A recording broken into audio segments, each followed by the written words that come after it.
Good evening, everyone, and welcome to Talk with the Titans live from London, UK, all the way to the US of A and worldwide. I'm your host, Kalam, and this is Talk with the Titans. Tonight's show is dedicated to the freedom of speech, dedicated to what Speaker's Corner actually stands for. But at the same time, we still want to know, when is freedom of speech when does freedom of speech go a little bit too far? Okay, so we're going to be discussing all of those good stuff today. And we have, with us, my brother, Rob, Speaker's Corner UK. Hey, buddy, how you doing? I'm well, thank you. I'm well. I'm happy to actually have you on. We've also got another brother from Speaker's Corner. We've got brother Saracen here with us as well. Peace, you king. All right, and then we've also got brother Sarah with us as well. Sarah, what are you saying, King? Come on. I'm here, man. I'm here. Woo. I think everybody got a bit shook. As soon as they saw your face, I think everybody just jumped off. Now I'm playing. Brother Saracen, where you at? Yeah, brother Saracen, where you at, King? I'm here, bro. I'm here. Good evening, everyone. Oh man, so today's going to be a very, very interesting conversation. We've got two sides of the coin, hopefully being presented here today. But first of all, I would actually like to go to the definition of freedom of speech. What is free speech? Can anybody give us a definition of free speech? I had one here. I'd have to look it up again.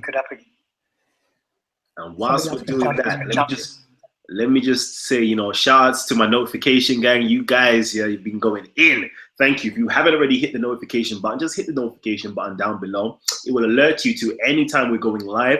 You will get a notification via your phone, your laptop, your computer, whatever system you've got running, it will give you that notification. Some of us, we have it on our TV. So if you go on your TV and you're watching us live on your TV, in your front rooms or in your bedroom, make sure you hit that notification button. Let's get it in, family, okay? So, as well, I see you guys, and you guys are getting in with the likes from early. I would do my shouts, but there's so many names just floating around. So thank you guys for actually hitting the like button. If you haven't hit the like button, just hit it again, because it's going to be a powerful show for you. We've also got another brother called Raza, who will be gracing us a little bit later on. You may have seen him at Speaker's Corner as well. So this is going to be a very interesting show. So Rob, please bless us with the definition of freedom of speech.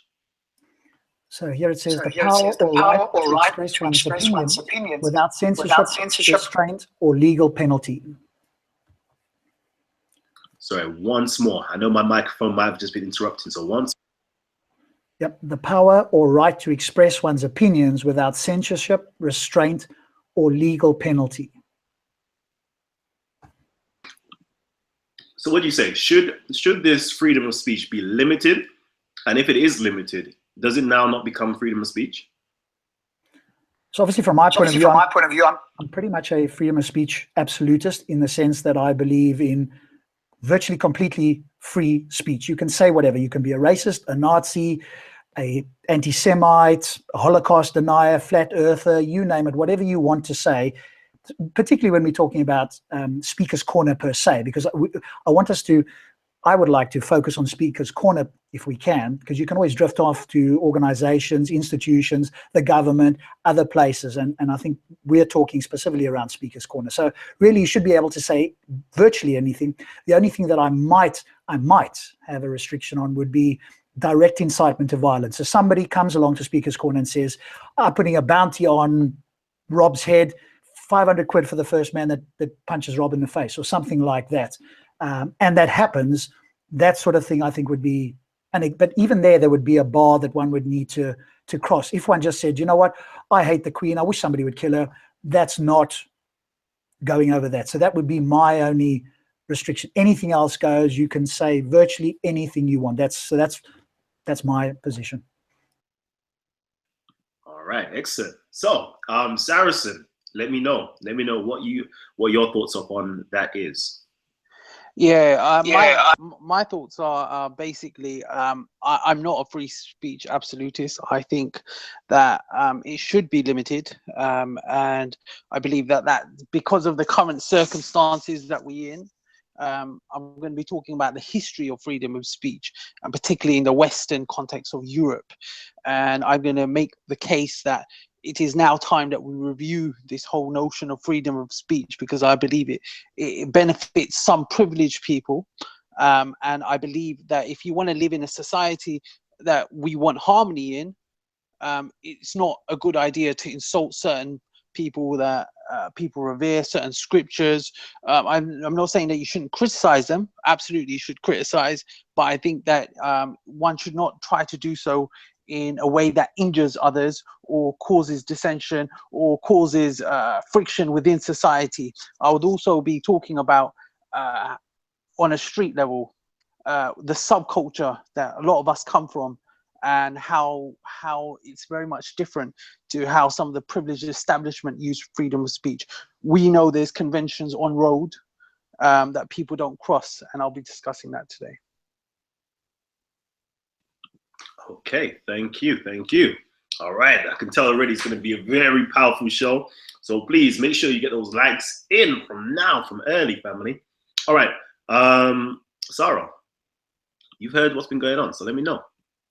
What are your thoughts on freedom of speech? My thoughts on freedom of speech are quite simple.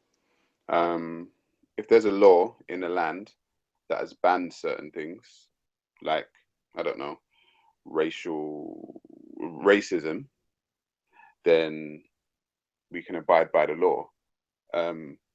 Just to cut straight into it, religious people don't like freedom of speech because they don't want their religious figures being criticized or insulted. And last time I checked, there should be separation of church and state, or religion and state. So the two should not be allowed to intermingle. And if it is, then it's no longer a religion, it's now a political system. So if any religious group want to intermingle their religion with now law, it's no longer a religion, it's now a political system. So we have to really be careful of what we're doing when it comes to religions, and understanding, is a religion, or is religion actually a political system in which to govern your people? All right, thank you. So I'm ready to get it started. So let me see. Saracen, it seems as though you have some information that you want to present. So I'm going to go to you first, and then afterwards I'm going to go to my brother Rob. Yeah, so I think a good place to start is to think about the milieu and which freedom of speech came out of.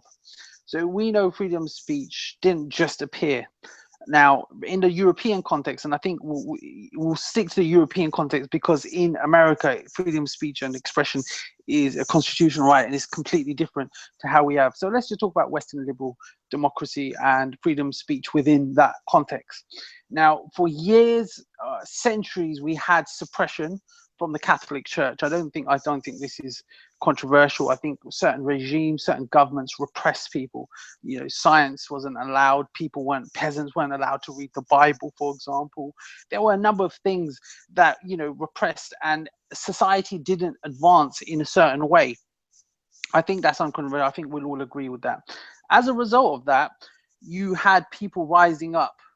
Now, what people fail to forget, and this is often people who lecture Muslims about modernizing and reforming, what people forget is that there was major wars which thousands, if not millions of people died. So we had in Germany, after Martin Luther came, we had the peasant revolts, we had further revolts after that. 40% of the German population, for example, is said to be wiped out. Then we had the French Revolution, which was a major thing in the freedom of speech movement, where we had liberty, equality, and fraternity that came out of that. So within that context of Europe, freedom of speech came.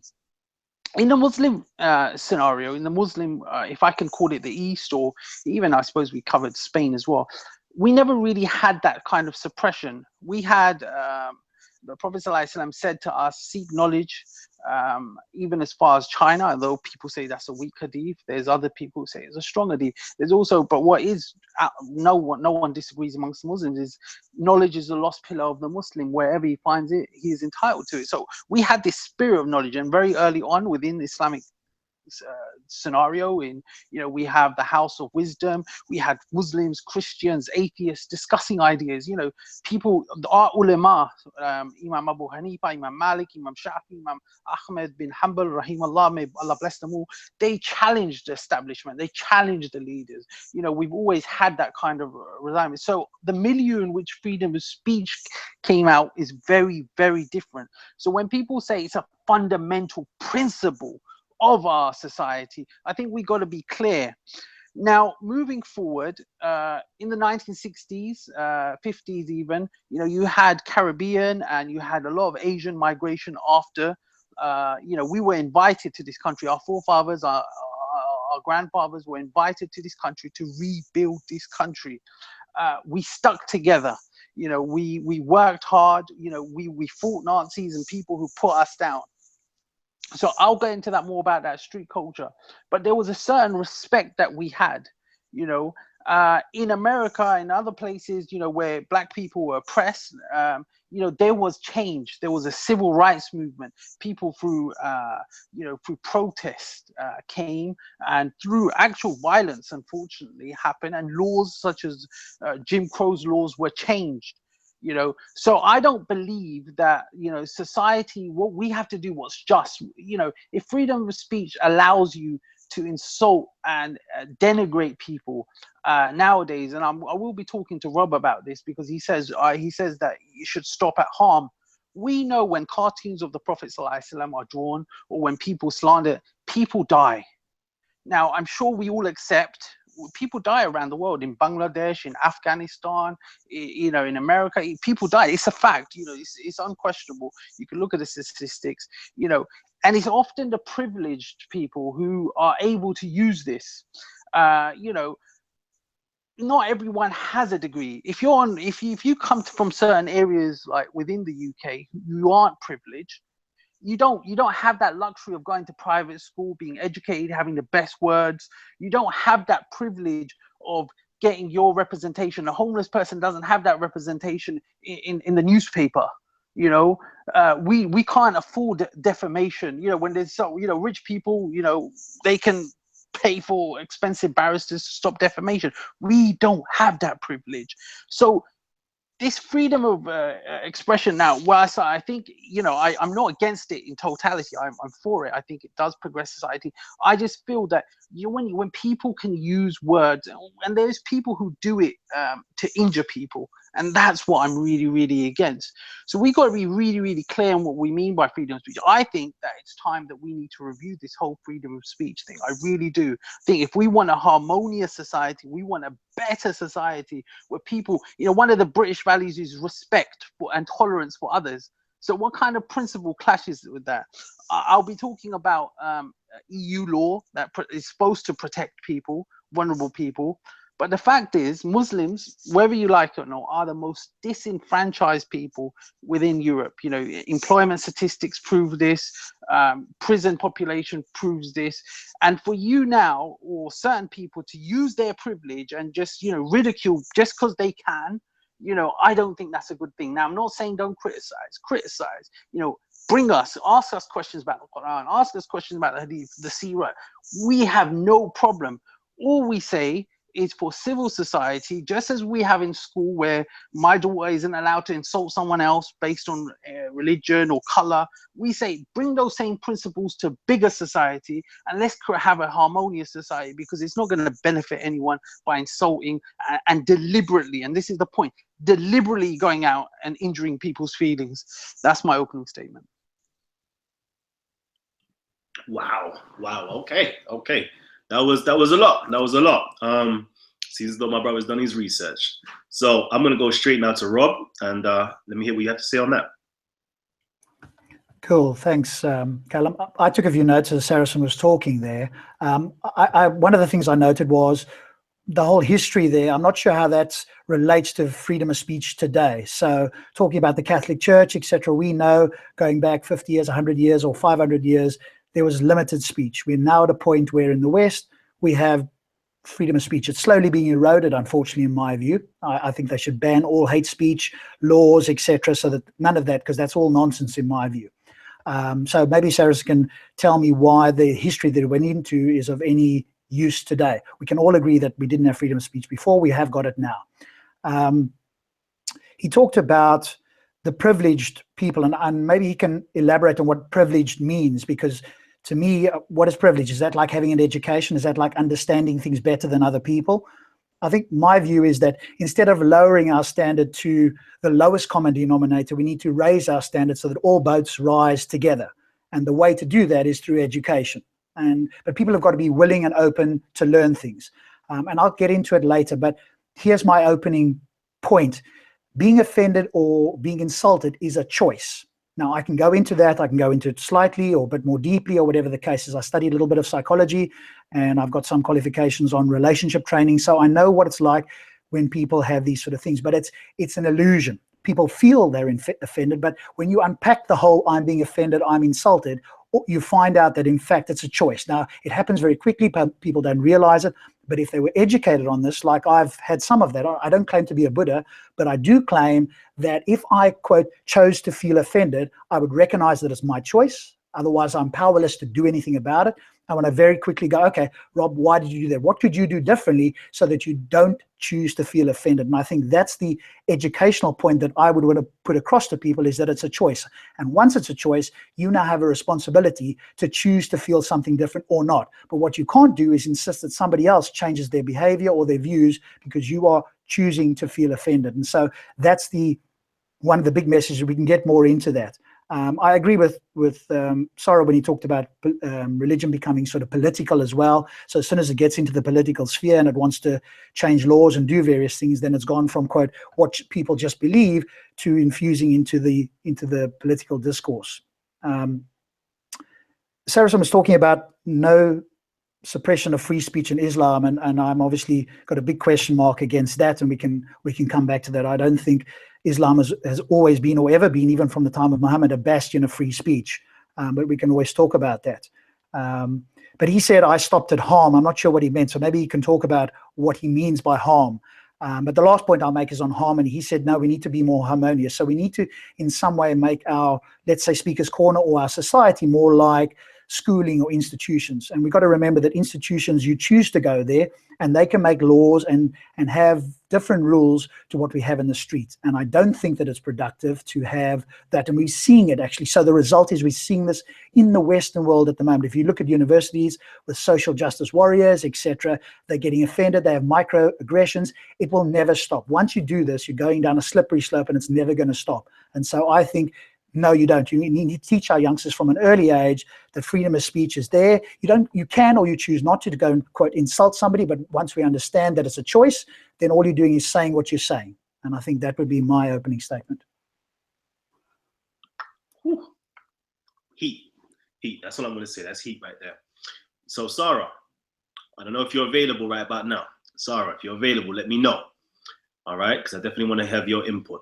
But for everybody else who's tuned in, I don't know, some of you might be fresh to Talk with the Titans, but let me just give you a little background of it. Talk with the Titans was birthed out of the idea that the intellectual giants, the titans of our communities, should have a well-organized platform to present, discuss, and debate critical information affecting our community proposed by you, our audience members, our community. And so today we're actually discussing freedom of speech, for those of you guys who are just tuning in now. And so far it seems very interesting. I'm here being a bystander. I'm observing. I'm loving the information so far. But if you guys are loving it as well, please go ahead and tell a friend to tell a friend that we're live right now on Titans TV. All right, Sarah. Yeah, let me get you into this. Let me get you involved.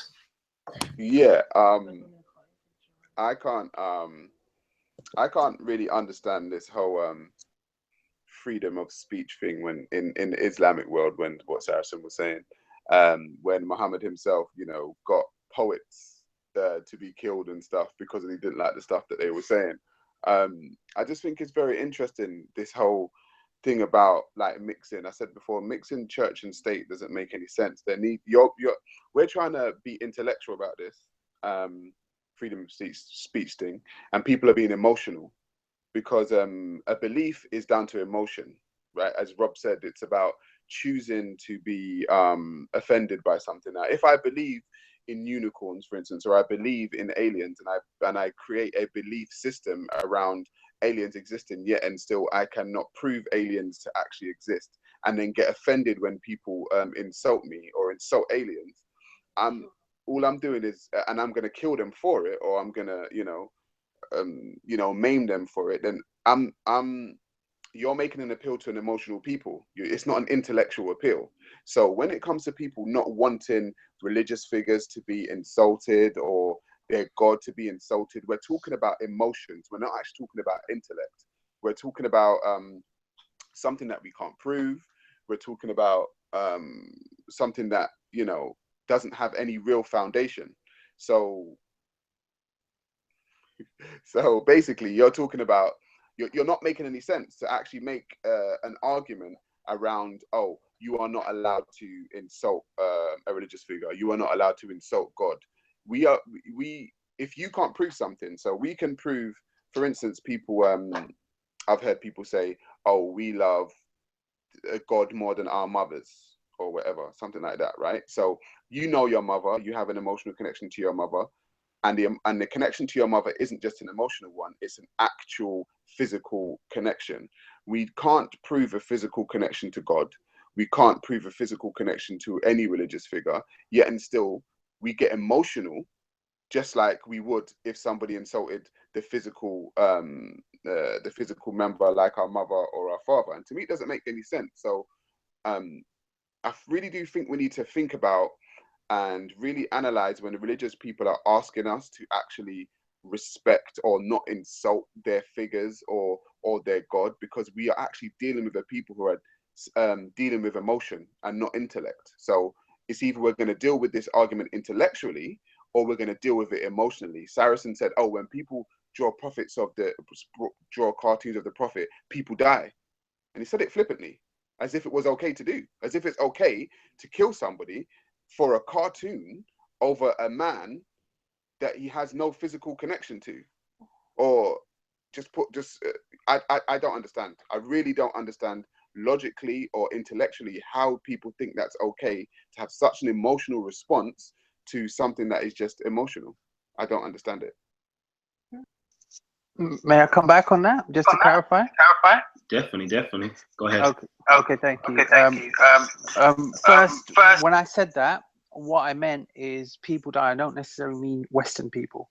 I'm talking about, if you look at when cartoons are drawn in Bangladesh, in Pakistan, throughout the Muslim world, there's people who are emotional. The fact is, the reality, they are emotional. They're living in a post-colonial time where for 200, 300, 400, 500 years, they were colonized. Their institutions were closed. They had people put in power that weren't that the colonizers wanted.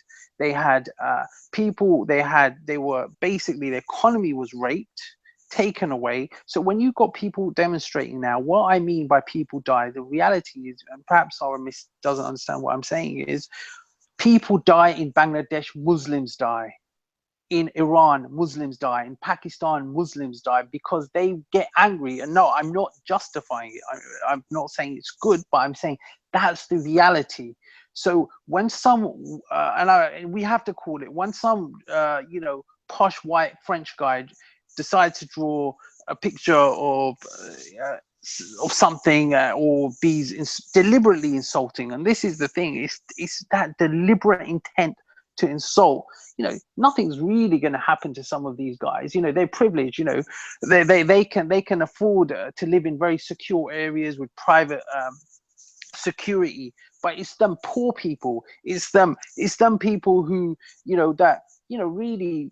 The reality is that a lot of people don't really care about those sort of people. It's just another knife. It's just a brown person. It's just a black person. But the fact is, they do die. They get shot by the police when they're demonstrating. Now, to understand this phenomena, and this is important, we have to understand this phenomena. We come from a culture where respect, adab, is key. We have the utmost respect, and that's the teachings of our religion, where you are supposed to respect other people, and we can debate this, but you are supposed to respect your parents, you're supposed to respect your prophet, you're supposed to respect your holy book. We don't come from a culture where we throw our old people in old people's homes and visit them maybe once a year, or when they die and we come to claim their their inheritance. We don't come from a culture where we share our wives on park benches, and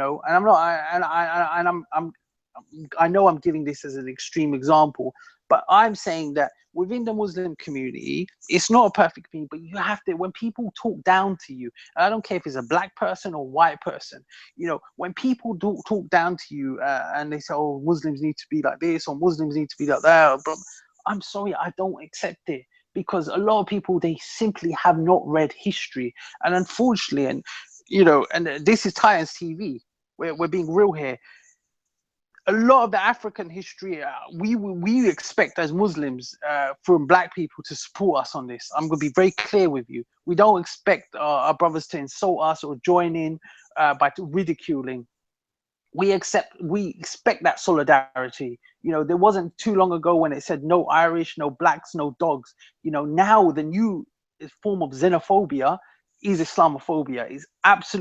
It's the only sort of phobia that, it's kind of that xenophobia is the only one that's legit, and you can get away with it. People can write articles in magazines, people can make statements about Prophet ﷺ killing poets without ever investigating the history, without just picking up a random hadith. And this is the sort of ignorance that we're up against, and that's what gets us upset.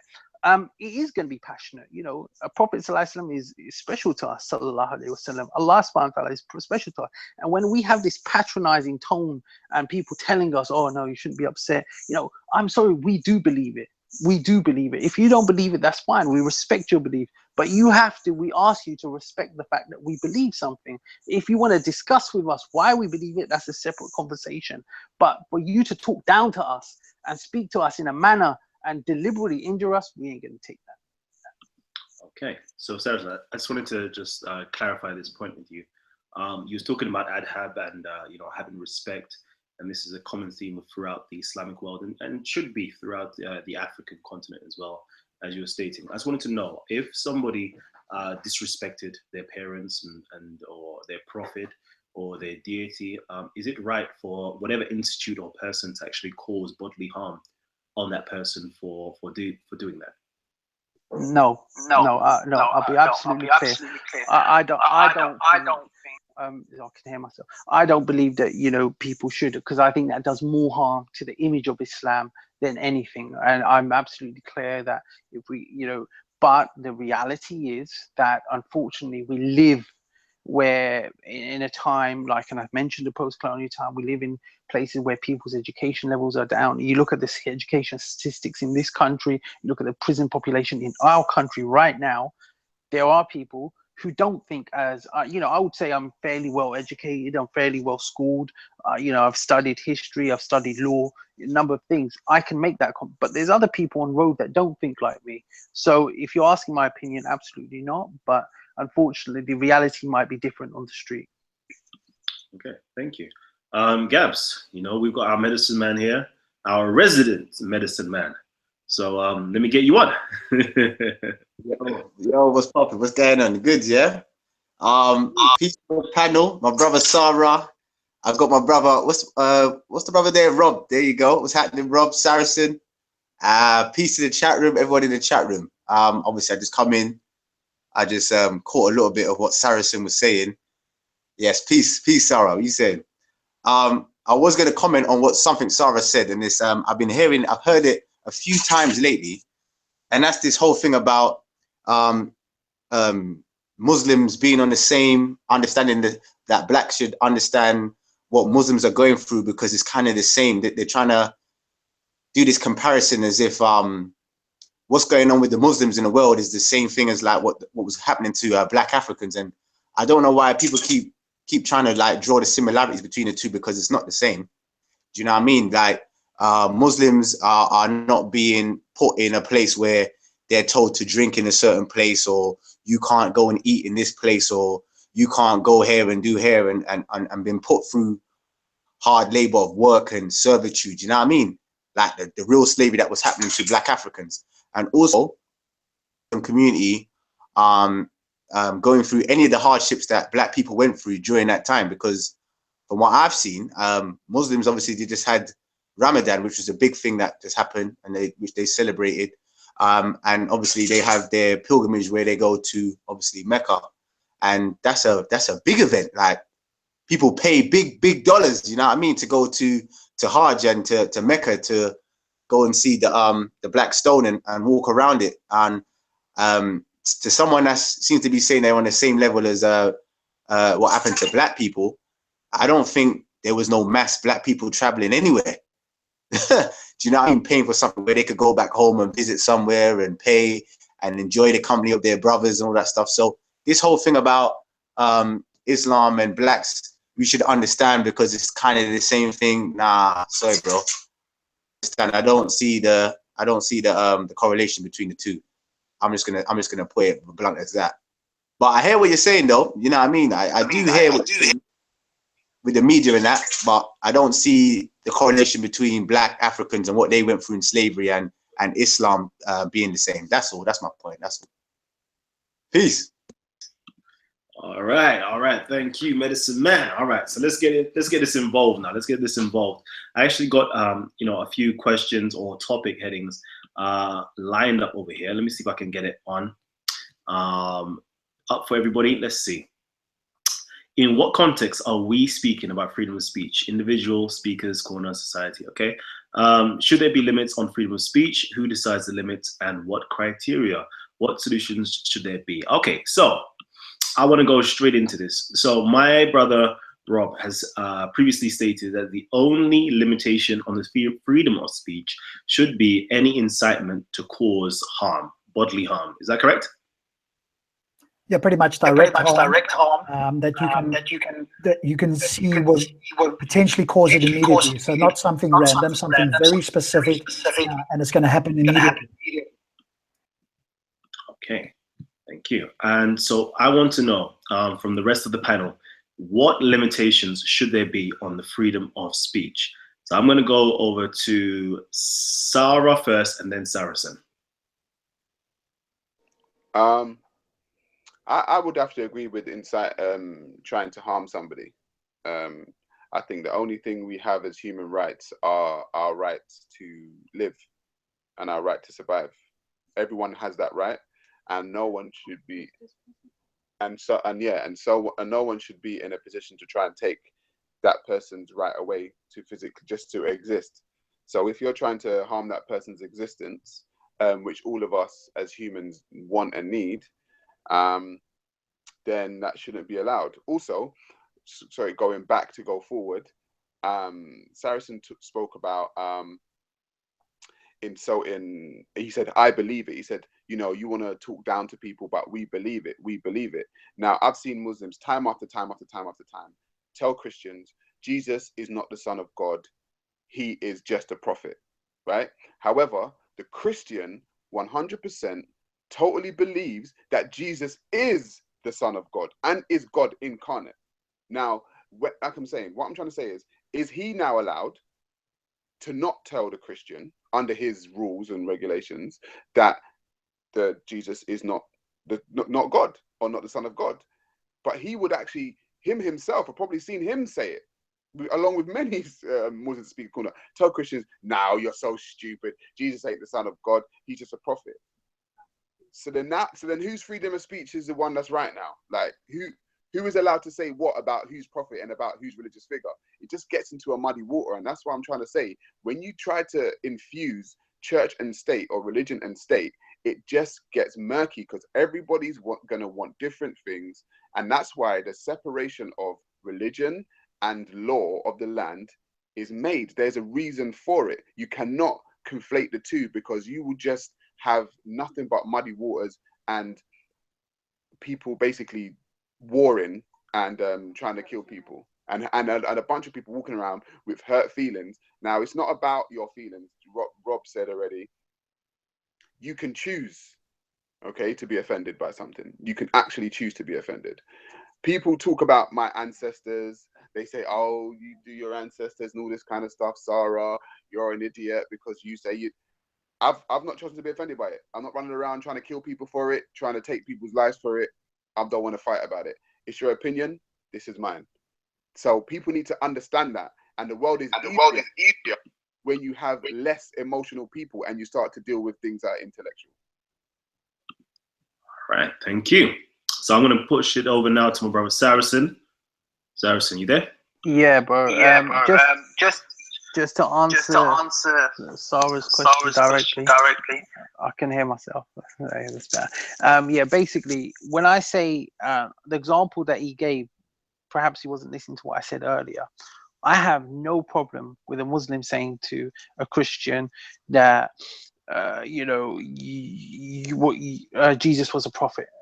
Of course, I'm going to say that. I have no problem with a Christian saying to a Muslim that Prophet Muhammad wasn't a prophet. That's fine. We can have that discussion.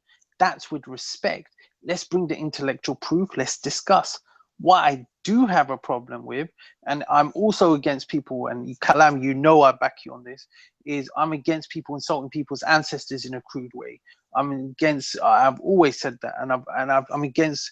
You won't see me getting into debates or in a rude or an aggressive manner like some of my brothers in Speaker's Corner with Christian.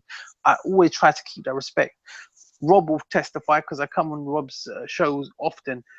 I try not to be insulting. I don't think that, and that's what I mean by freedom to injure.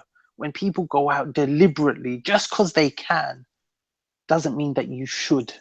And that's the point that I'm making. Just when people deliberately go out insulting people, I don't think that creates a harmonious society. So my limits for freedom of speech, I think the discussion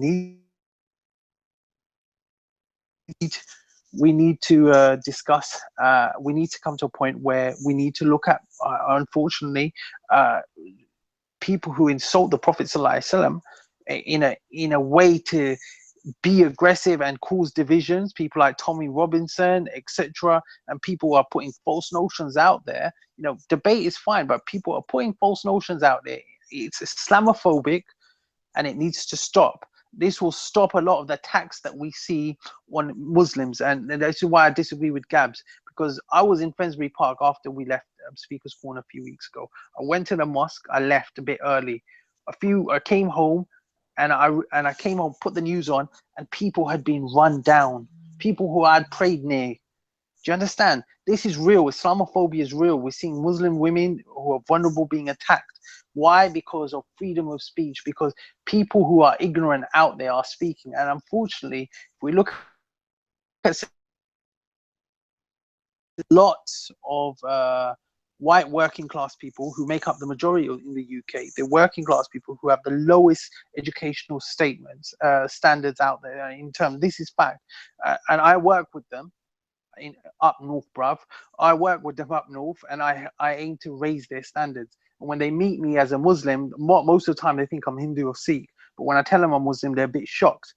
But we have to raise that standard, because those people like Tommy Robinson are affecting, they're misleading people. And unfortunately, that's dangerous. We're living in a very dangerous society in very dangerous times. That's why I think we need to look at the legislation. Just as we had the civil rights movements, that laws do change. I believe it's time to relook at the whole freedom of speech thing. So I just wanted to quickly get from you, what would you change? What limitations would you introduce? I would say that people who deliberately go out there and insult the Prophet ﷺ by calling him astaghfirullah, the P word, I don't even want to say it. I think that should be outlawed. Absolutely. Okay. I think, what would be, I'm asking for like a universal, not just specifically to Islam, or is your approach only specific to No, religion? I think religious figures as well. I mean, I obviously I love Jesus alayhi salam, and I think some of the disgusting things that I said about Jesus and Moses, and it's not factually correct, such as the homosexual slur. It's absolute nonsense. Okay. So I'd ban it on all religious figures. So any religion or any person from any religious or non-religious background speaking negatively or denigrating a religious figure should be outlawed? I believe so, yes. And I mean, we already have legislation under EU law. We have Article 19, freedom of expression carries special duties and responsibilities, but may be subject to certain restrictions in respect to other rights. So we have, this right to life. And this is what's being challenged here. We have a right to dignity. Now, when Muslims are suffering inhumane, degrading treatment, and this is exactly what's happening around the world right now, especially in the Western context, it's time to relook at this whole nation of freedom of speech. I think it will serve the purpose. I think it's moved society forward, and I think now it's time to relook at it. Okay, so before we go over to Sarah, I just wanted to just get a quick answer for you. We do have a church called the Church of Satan. We have people that worship the devil. I just want to know, would it be possible to introduce this law and safeguard the devil or Shaitan or Satan from ever being, how can I say, insulted from religious folks? Is that a question for me? Yeah. Yeah. So I don't think this Church of Satan is a recognized religion, as far as I know. I could be wrong, but no, absolutely not. It's a recognized religion. No, I think if we look at the how much percentage do people follow that, we have to look at the percentage. So we look at Jews, Christians, Muslims. Those make up the majority of people, and they've influenced the culture of this Europe, and they're here to stay. Unfortunately, for Europeans, now a lot of people want us out, but we're here. You invited us in. We make up the structure of the society. So yeah, I think to use a fringe example like that is probably not fair. So it's only for the privileged individuals, you would say? I wouldn't say privilege. I would say established. And that's what we look at the established people. We do make up a massive proportion of a society. Satan worshippers, I mean, I don't know how you can even call them a religion, to be honest with you. I think it's a complete nonsense. Unfortunately, we're living in a society where everyone's opinion is all equalized and everyone's the same. So okay, thank you very much. Thank you. All right, I'm going to pass it over to Sarah. I'm sorry. I just want people to hear the nonsense, because people dig their own graves, right? They really do dig their own graves. Because what you're basically saying, right, is that the religions of Judaism, Islam, and Christianity, sorry, I've got to laugh because it's funny to me, right, are the only ones that are basically going to be respected. Because you've got Hinduism, you've got Sikhism, you've got the Church of Satan. Do you know how many religions there are? Do you know how many religious figures there are? You can go to Olodumare, or you could go to how many different African religions there are, and have the gods of them. And the thing is, within Islam and within these other religions, right, they call the people that follow these other religions heathens, pagans, kafirs, non-believers. So there isn't a respect of all religious figures or all gods. Okay, what you are basically saying is that you want people to respect your one. Okay, and that is what is called a dictatorship, and that is why I said before, you separate religion from the state. Because people try to say, oh, my God now is better than your God, and my one is the one that's going to be respected, and yours is the one that's going to be denigrated. And I just want people to see the hypocrisy. When people try to come to you with this nicely packaged, we're gonna everyone's gonna be equal. No one's gonna be equal, my friend. Okay, if you have a God concept that you feel is better than everybody else's and you are the one in power, there is no equality. It's just a dictatorship. And I want people to see this. Okay, so he wants to talk about Tommy Robinson says this, and whoever says that. If Muslims were in power, if Jews were in power, if Christians were in power, if whoever's in power is gonna prop up their one as the best one. It's just the way human beings do. The only reason why a lot of these people now are upset is because their God's not the one in power. They're not the ones in power. They're trying to gain it though. They're trying to gain power. And once they gain power, they're going to implement their rules, their regulations. They're going to say the right things to try and gain power. And then they're going to implement, you can't say this about our prophet. However, everybody else is a kafir and an unbeliever and a pagan and all this kind of stuff. Come on, people. We've got to be smarter than this, okay? We've got to start separating religion from state. There's a reason why it's separated, okay? Leave the religion where it is. You can practice your religion. You can do it in your home. You can do it in your mosque. You can do it in your church. But do not bring it into trying to rule and govern an actual society. Because if every religion's going to ask for the same thing, okay? And you're not going to be able to accommodate all religions. That's all I've got to say. All right. Thank you, Brother Sarah. Now, I'm actually going to bring this over to Rob. I actually have to question you on this. You stated that the only limitation that there should be is the incitement to cause bodily harm. I was wondering, what's about incitement to hate or hate speech? Should that not be limited, or should it be should it be a free fall? We should have the ability to incite hatred of a different race, of a different ethnic group, people who are being oppressed, such as the Jews, etc. Do we have the right to do those things? Cool. I'll answer your question, then I want to go on a bit of a rant, some of the things that Saracen said. So to answer your question directly, hate is just another way of saying I'm offended or I'm insulted. We've got laws for harassment and other things that cover people saying things where people could be in danger.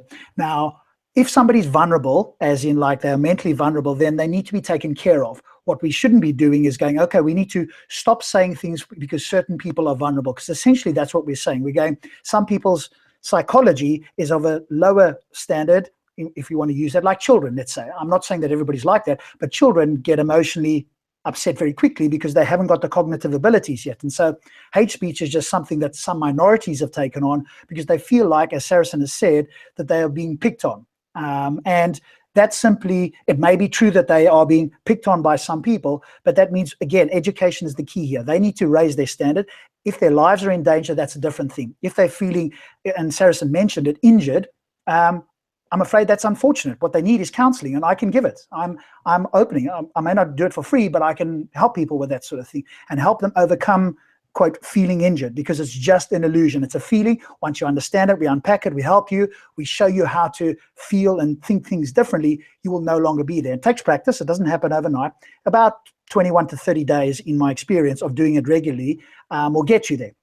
So I would stretch off all the hate speech laws. I think it's just pandering to minorities who haven't got the psychological education yet. It's not so much privilege, it's just they haven't been educated. They can be, so it's not like they're any worse than anybody else. It's just like, I'm not educated on rocket science. I could educate myself and help launch a rocket into space. So I'm not going to call myself underprivileged, or, at some level, it's just that I don't have that education.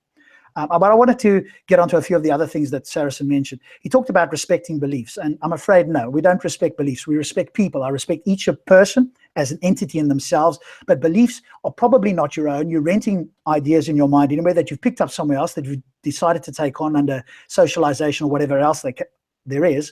So no, we're not going to respect anybody's belief. If it's a belief that we all hold and there's good evidence, then we're going to accept it. That doesn't mean we have to respect it. And we're certainly not going to respect supernatural beliefs that don't have good evidence or reason. So I'm afraid whatever that's going on there, you're going to have to just start to raise your consciousness and take it. Or if you don't like it, please go to a country where we don't have this sort of thing. But coming here and telling us that we need to essentially regress our freedom of speech is just not going to happen here.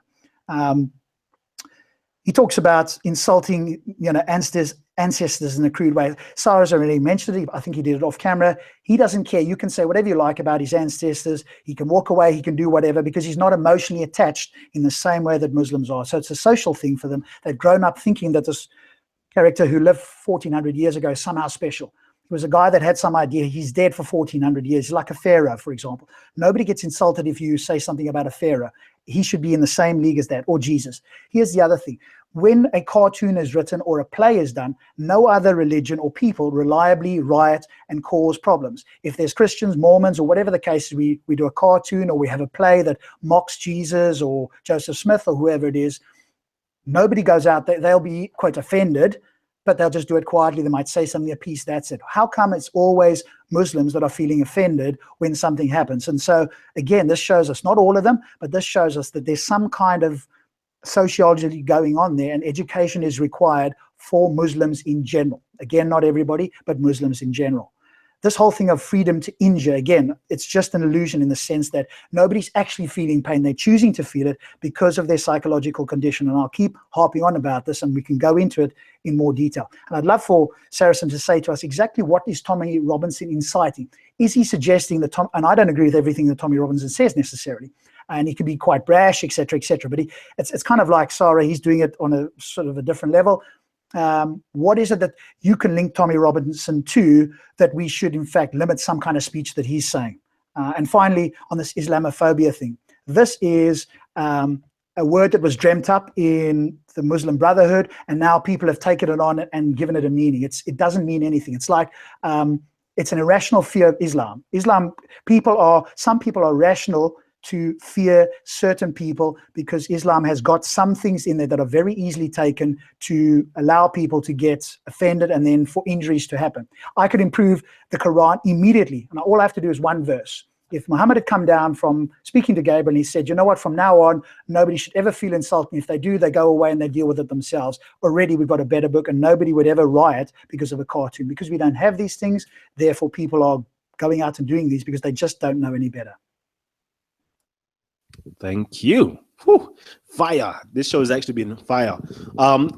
Family, please, I would love for you guys to actually hit the like button. Hit the like button. If this is the first time you actually tuned in to Talk with the Titans, please hit the subscribe button down below. We have loads of discussions and interviews and debates and all the good stuff that you like here at Titans TV. So please hit the subscribe button and get involved. I've got so much messages just pinging off right now, so I know people want to jump on, but unfortunately I want to go straight back to my brother Saracen.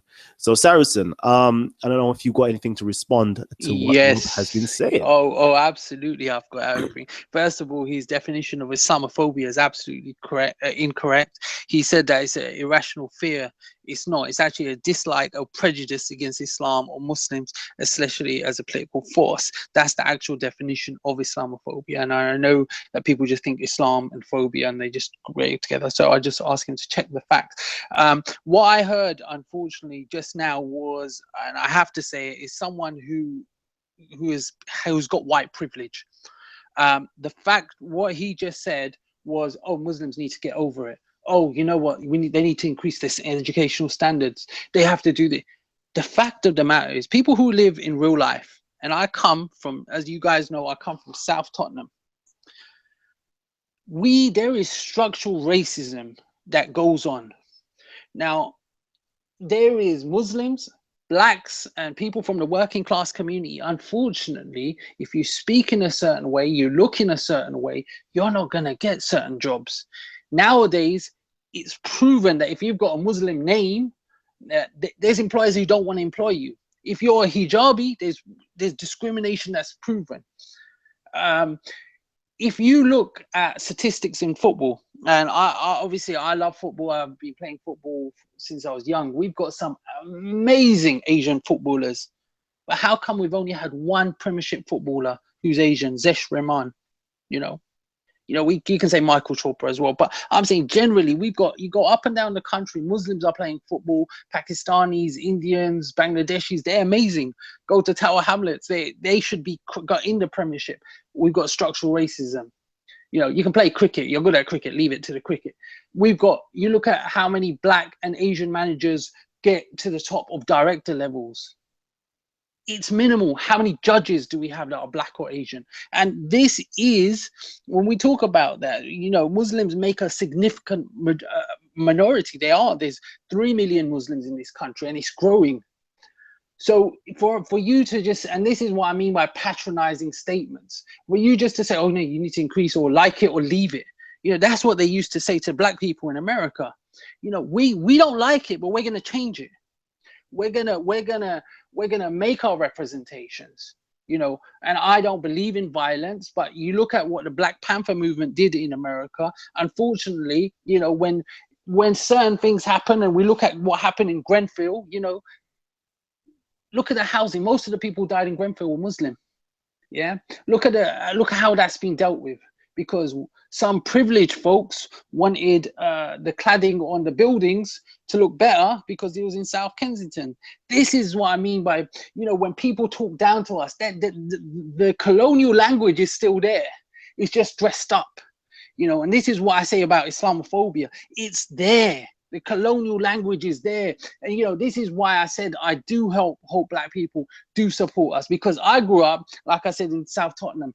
You know, my father, where we grew up, our MP was Bernie Grant, the late, great Bernie Grant. He used to come to our house. We used to have dinner together. Yeah, my father supported him from a very onset. We would go there with the Broadwalk Farm riots. I remember I was a very young lad, you know, but we were very much part of that. And Black and Asian people and Muslims, it wasn't about Muslim Christian, it was about justice. We used to stand together, yeah, and we wouldn't go around insulting each other. So the point that I'm making is it's about deliberately going insulting people. Now sometimes you get, and this is what the colonialists did, they would get Black people or Asian people. You look at India, they had people who look like us, look like me, running the country for them. You know, you had in Africa, they had people that look like Sarah running the country for them. You know what I'm saying? And they would use them, and they're very, you know, when a Black person says, you know, we should insult Muslims, we should insult the Prophet, it's very good. Yeah, oh yeah, let's get on board. Or when an Asian person says it, but those, you know what Malcolm called those people. I'm not going to repeat it because you know, we're trying to keep this show respectful, and you know, but there is a word that Malcolm calls those people. And that's why we got to be careful. And I'm saying we need to stick together. You know, we expect our Black brothers and sisters. Let's allow the division. Let's not go out there to insult. And going back to Speaker's Corner, you know, generally we have a very lovely, harmonious atmosphere. You know, Kalam, I like you, bro. You know, I chat with you, Gabs, everyone. I always shake everyone's hand. But then when people come out there and they deliberately go out to insult, this is what's causing divisions. Okay, my brother. So just before I go to Sarah, because I need to stick it on you, my king. I need to stick it on you. So before I go there, I want to ask my brother Saracen a question. Unfortunately, we are supposed to have somebody else on the show. We were supposed to have Reza on the show. I'm sure he's going to make an appearance soon, hopefully. But Saracen, I have to ask you this question. You know, Rob's basically stated that no other religion or group or pressure group of individuals actually break out in some form of violence when a picture, a comic, an art or something like that is actually published of the Prophet, peace be upon him, or, you know, there's some type of insulting going on. You know, no other group of people actually go up in an uproar and produce such outrageous acts. Is there something within inside of Islam that actually promotes that to its followers, hence the reason why they are doing such a thing? Or what is the reason why individuals actually go to actually go to the extent of producing violent results because their prophet is being insulted? No, it's an excellent question. Actually, we have in Islam something called ghaira. We have respect, but we have a love. Now, you tell me any other religion where worshippers pray 5 times a day. You won't get it. We are devout. We are devout. And I know we are a thorn for secularists, people who want to take religion out of life, you know. And if you want to get and do a show on secularism, happy to do that. We can talk about STDs. We can talk about domestic violence. We can talk about abuse. We can talk about so many things. I've got all the stats ready for that. So we will save that for another day. But we do have this sort of respect. We have a respect that's underlined, and the respect for the Prophet ﷺ is enshrined in us from a young age. Now, in a Western context, for some people, it's very hard to understand that, you know, there's a philosophy that a lot of people don't understand. We live in a place where there are philosophies that, where you can say anything. You know, you can insult people, you can do what you want as long as it doesn't hurt the other person. You know, we don't come from that kind of environment. Unfortunately, the reality is, you know, when you needed us and you invited us into this country, when we're here to stay. So now we're in a position where we have to kind of think, how are we going to progress? I would say that we can have freedom of speech, we can have criticism, we can have discussion, but let's do so respectfully. Let's not go out and deliberately insult people. That's my key point. But yeah, we do. But also, Kalam, on your question, to direct your question, context matters. Now, I mentioned it earlier and I'll mention it again. We're living in post-colonial times. After post-colonial, now you look at what's happened recently. You look at how Iraq is bombed, Muslim country, Libya destroyed. You look at Syria, what's happened. And these are all these Facebook kind of led, you know, our resources have been pillaged. You know, you look at unemployment rate, we've had dictators put in Muslim nations on us, you know what I'm saying? This wasn't our own choice. This was there. It was put on there by Western colonial governments. And, you know, the establishment still has that. People are going to be frustrated. We have very low education level. Now, let's go back 500-600 years. Let's look in Spain. You know, I'm not saying that we have a perfect history, but they used to be the martyrs of Cordoba. They used to be Christians who were so fed up about Muslim civilization. They would go inside places and they would go and insult the mosque. And when they would go inside those mosques, they would ridicule the Prophet ﷺ. And then the Muslims would get angry, but the judges, and this is documented in history, said, no, we're not going to do anything of them because they want to be martyrs, you know. We've had people like Al-Mari, Abu Nawas, poets that would criticize the Prophet ﷺ and nothing was done to them, you know. We had there were some vile things that they said, you know, but that was when we were a very self-confident culture. We were very self-confident in ourselves. Unfortunately, because of the history, and this is where history is important, we somewhat lost that self-confidence, you know, and that's why you're getting into, and Dawa Digital mentioned this a few weeks ago, we're living in a time when there is mass Muslim ignorance, even on the basics of Islam. Mass Muslim ignorance compiled with, you know, socio-economic factors is very, very dangerous, and we are living in a very dangerous world. And you know, we don't want to bring that kind of danger within society, and this is why it's so important to respect people. And we say that we have to respect Hindus, Sikhs, Muslims, Christians, and that's why I don't want to be misrepresented, just Muslims, Jews, or Christians. I also believe the other religions as well, but not Satan worshippers. All right. So shout outs to my comment section. I see you lot guys going in. Jay Blacks, Ali R, Ron Team is KK, Sayad, Kiss Spence. Who else is in here? Lady Divine is in here. Hannibal Back Congo is in here. Siobhan Airy. So salute to all you guys who are in the comment section right now. I want to see some comments at the end of this particular show. You guys who are posting now, go revisit the show, and I want you to drop some comments, okay? Extremely Balanced TV. You know this. You know the deal. I actually do want some Muslims to actually be to be represented tonight. I don't want it just to fall on my brother Saracen. So if you have my Facebook, which is Kalam SPEL, it should be found within inside the description box down below. Literally go on there, inbox me, let me know that you would like to get onto the panel, and I will send you the link. But I'm not posting the link via the chat section, unfortunately, not today. So Gabs, I don't know who wanted to speak. Was it Gabs or Sarah or Rob? Whoever. Let Gabs go, man. Gabs ain't been on for a while. Let Gabs go. Oh, right. That's mad, you know. I just came back in from the food shop still. I'm not even gonna lie. I haven't heard what's been going on. Man just picked up some food, you feel me? So I'm just gonna listen still because I don't know what I've missed. Well, you say you got some curry there, yeah? Nah, I got some, got some jello rice, some plantain, and some assorted meat.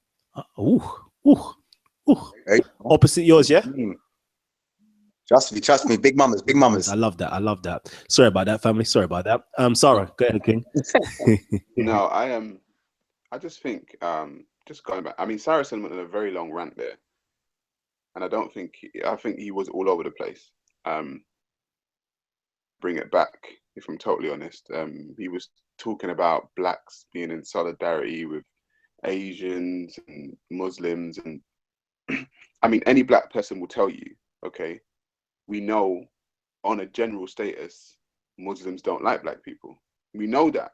Just like, you know, we don't need to, you know, it's actually not a, it's not a secret. Do you know what I mean? That Muslims don't generally, I'm talking about non-black Muslims generally don't like black people. So all of this solidarity thing, and like, I don't buy it.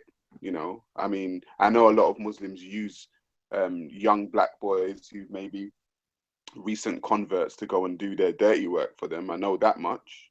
Okay, but generally Muslims, you know, Arabs, you can go to the Arab world, find out and see how they treat black people. You can go to Pakistan and see how they treat black people there. You can go to most Arab or Muslim countries, non-black ones, and see how, you know, blacks are treated there. So all of this, I think people live in a bubble in London. I think they think because, you know, there's a lot of blacks and Asians and Arabs, and they're all Muslim and they can be friends, that's how the actual world is. It's actually not like that. London is like a microcosm. If you go to the macrocosm and see the way blacks are treated throughout the Muslim world, will not find yourself in Saudi Arabia. Your black self will not find yourself in Pakistan. Your black self will not go to Qatar. You will not be there and say, yeah, you know what, these people think of me as an equal.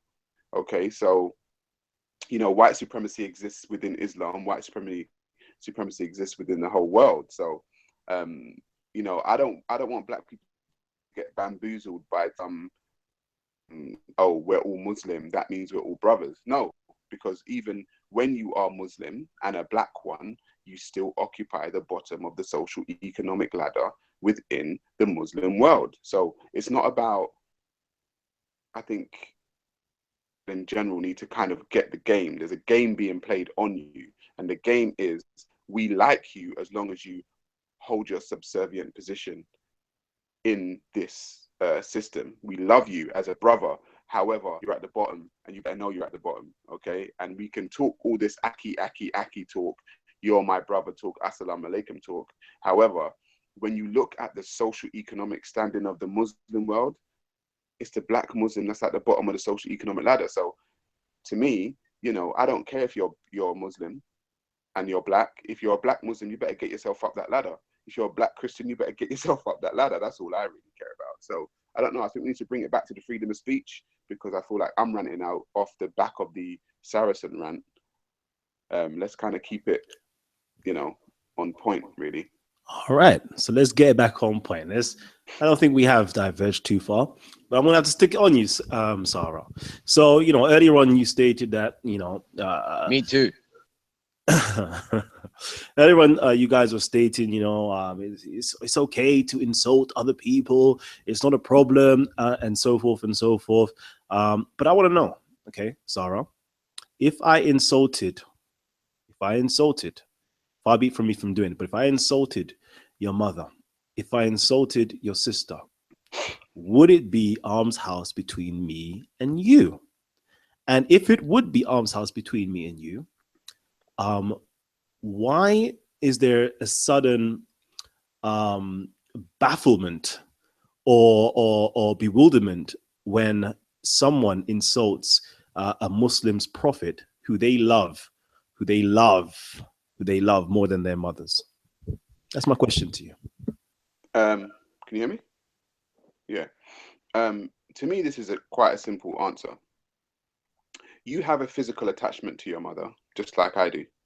You have a physical attachment to your sister, just like I do. You don't have a physical attachment to someone, a man who apparently got some revelation from an angel in the desert, in a cave 1400 years ago.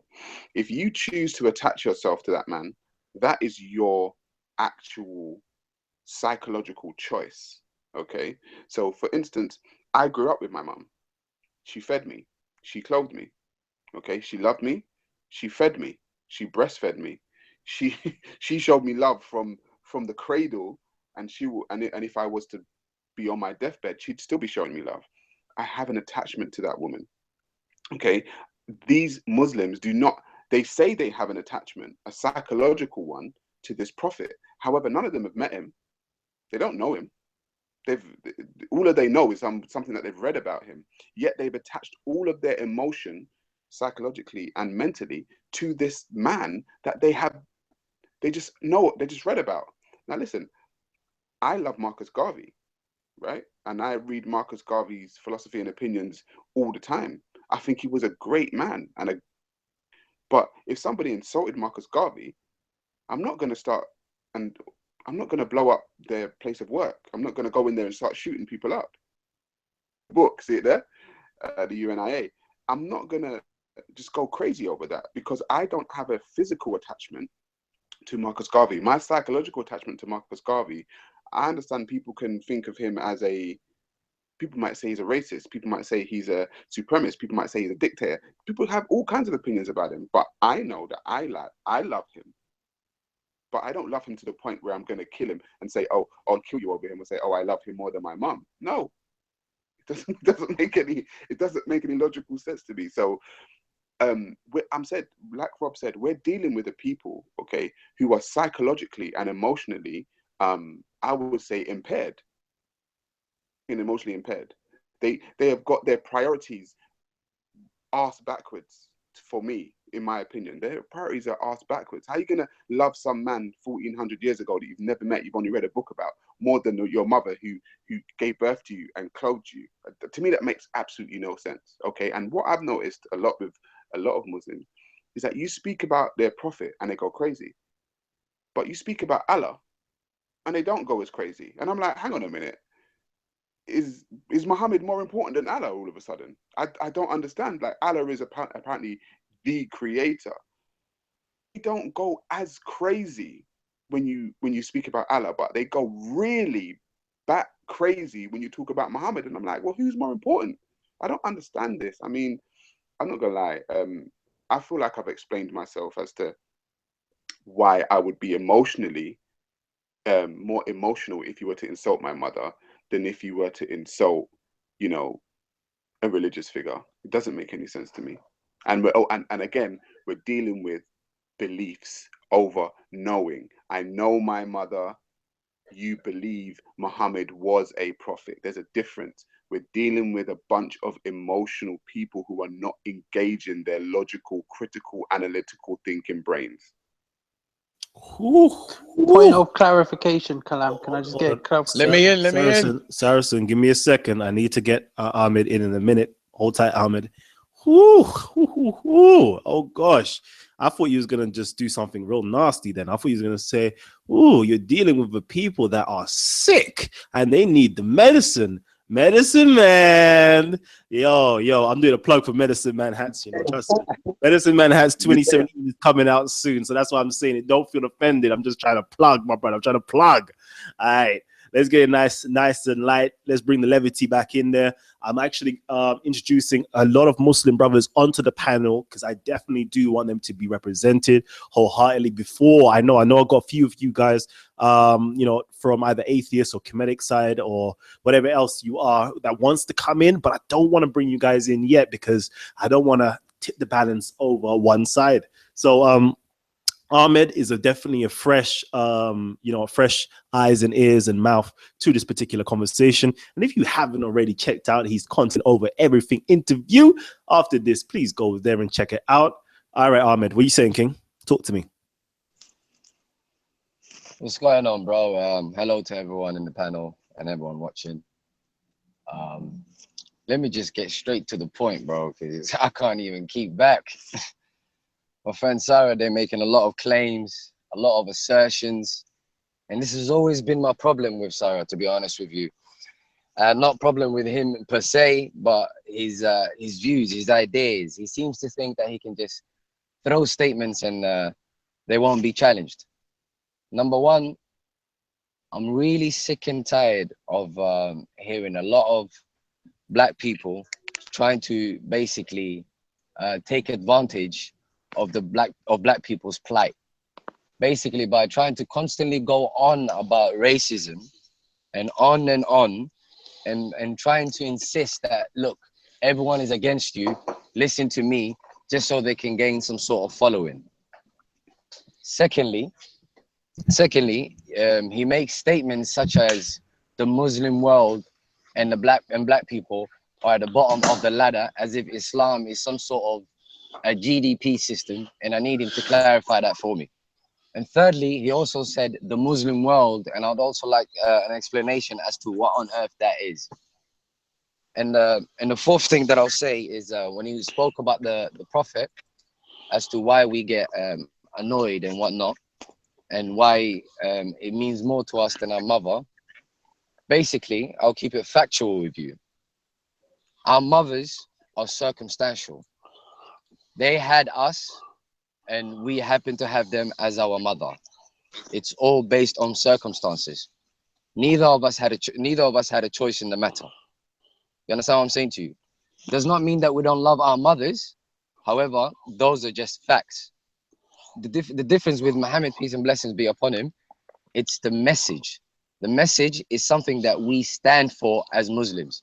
So when you talk about the Prophet, you're talking about us and what we stand for as men or women. What makes us us. Principles mean more to us than circumstances. All right, thank you. I'm going to go straight over to my brother Saracen.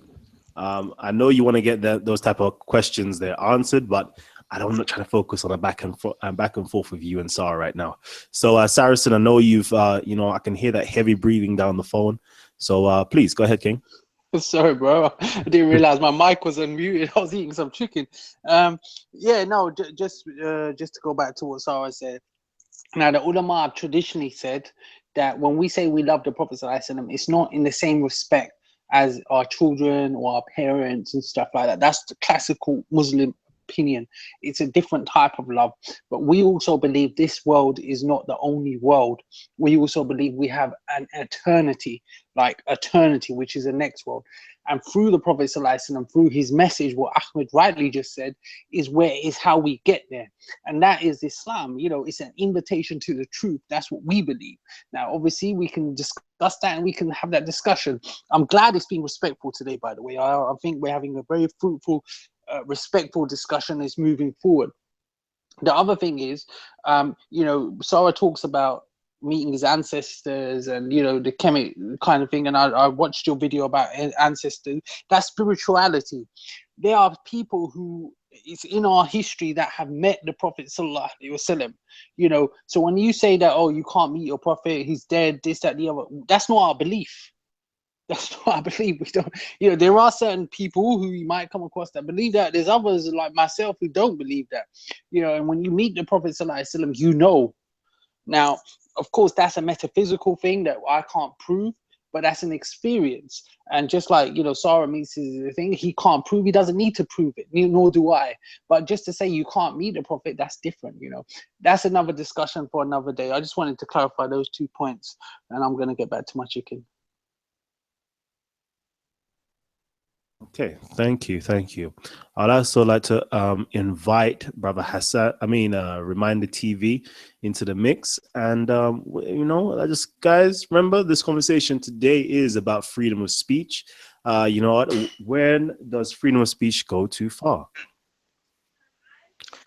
Hello, everyone. I'd just like to say a few things and try and hopefully even bridge the gap between Rob and Saracen regarding free speech. Being a Muslim myself, going straight to the Quran, chapter 25, verse 63, God teaches us actually how to react to people who are harsh or people who are ignorant subjectively to an Islamic perspective.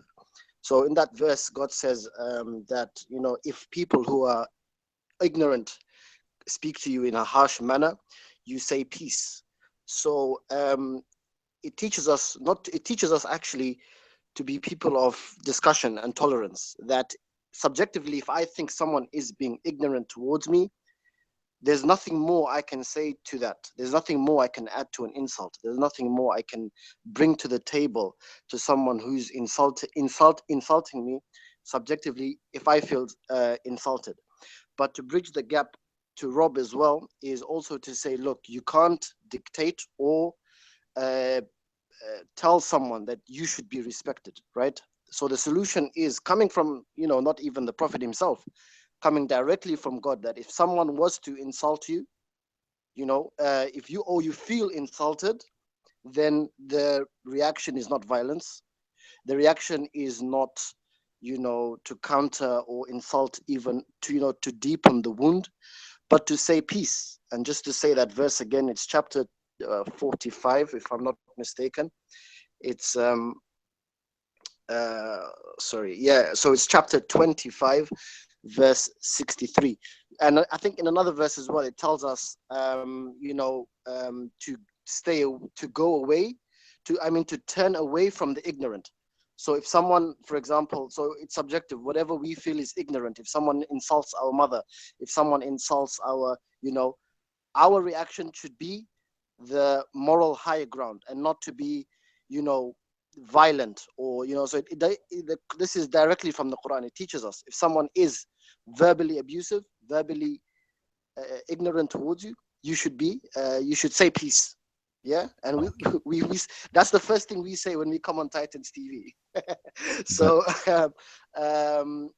so just to bridge the gap, yes, if someone insults Muslims should know and should be more knowledgeable of their own religion, that their own religion tells us that we should say peace and we shouldn't be violent.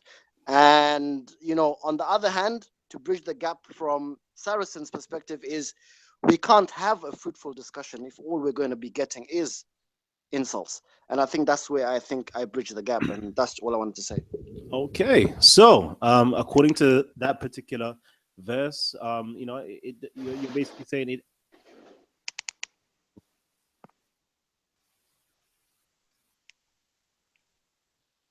Can't hear you, brother Kalam. I think your mic. My mic? Okay, there we go. Now I can hear myself. Yeah.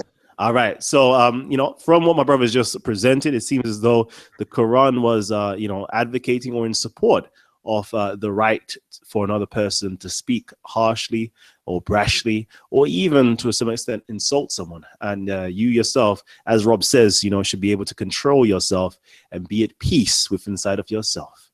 You need to release the ego and become the observer. Become the observer. And don't feel offended. My brother Rob, you need to teach me some of these lessons. You need to teach us these lessons.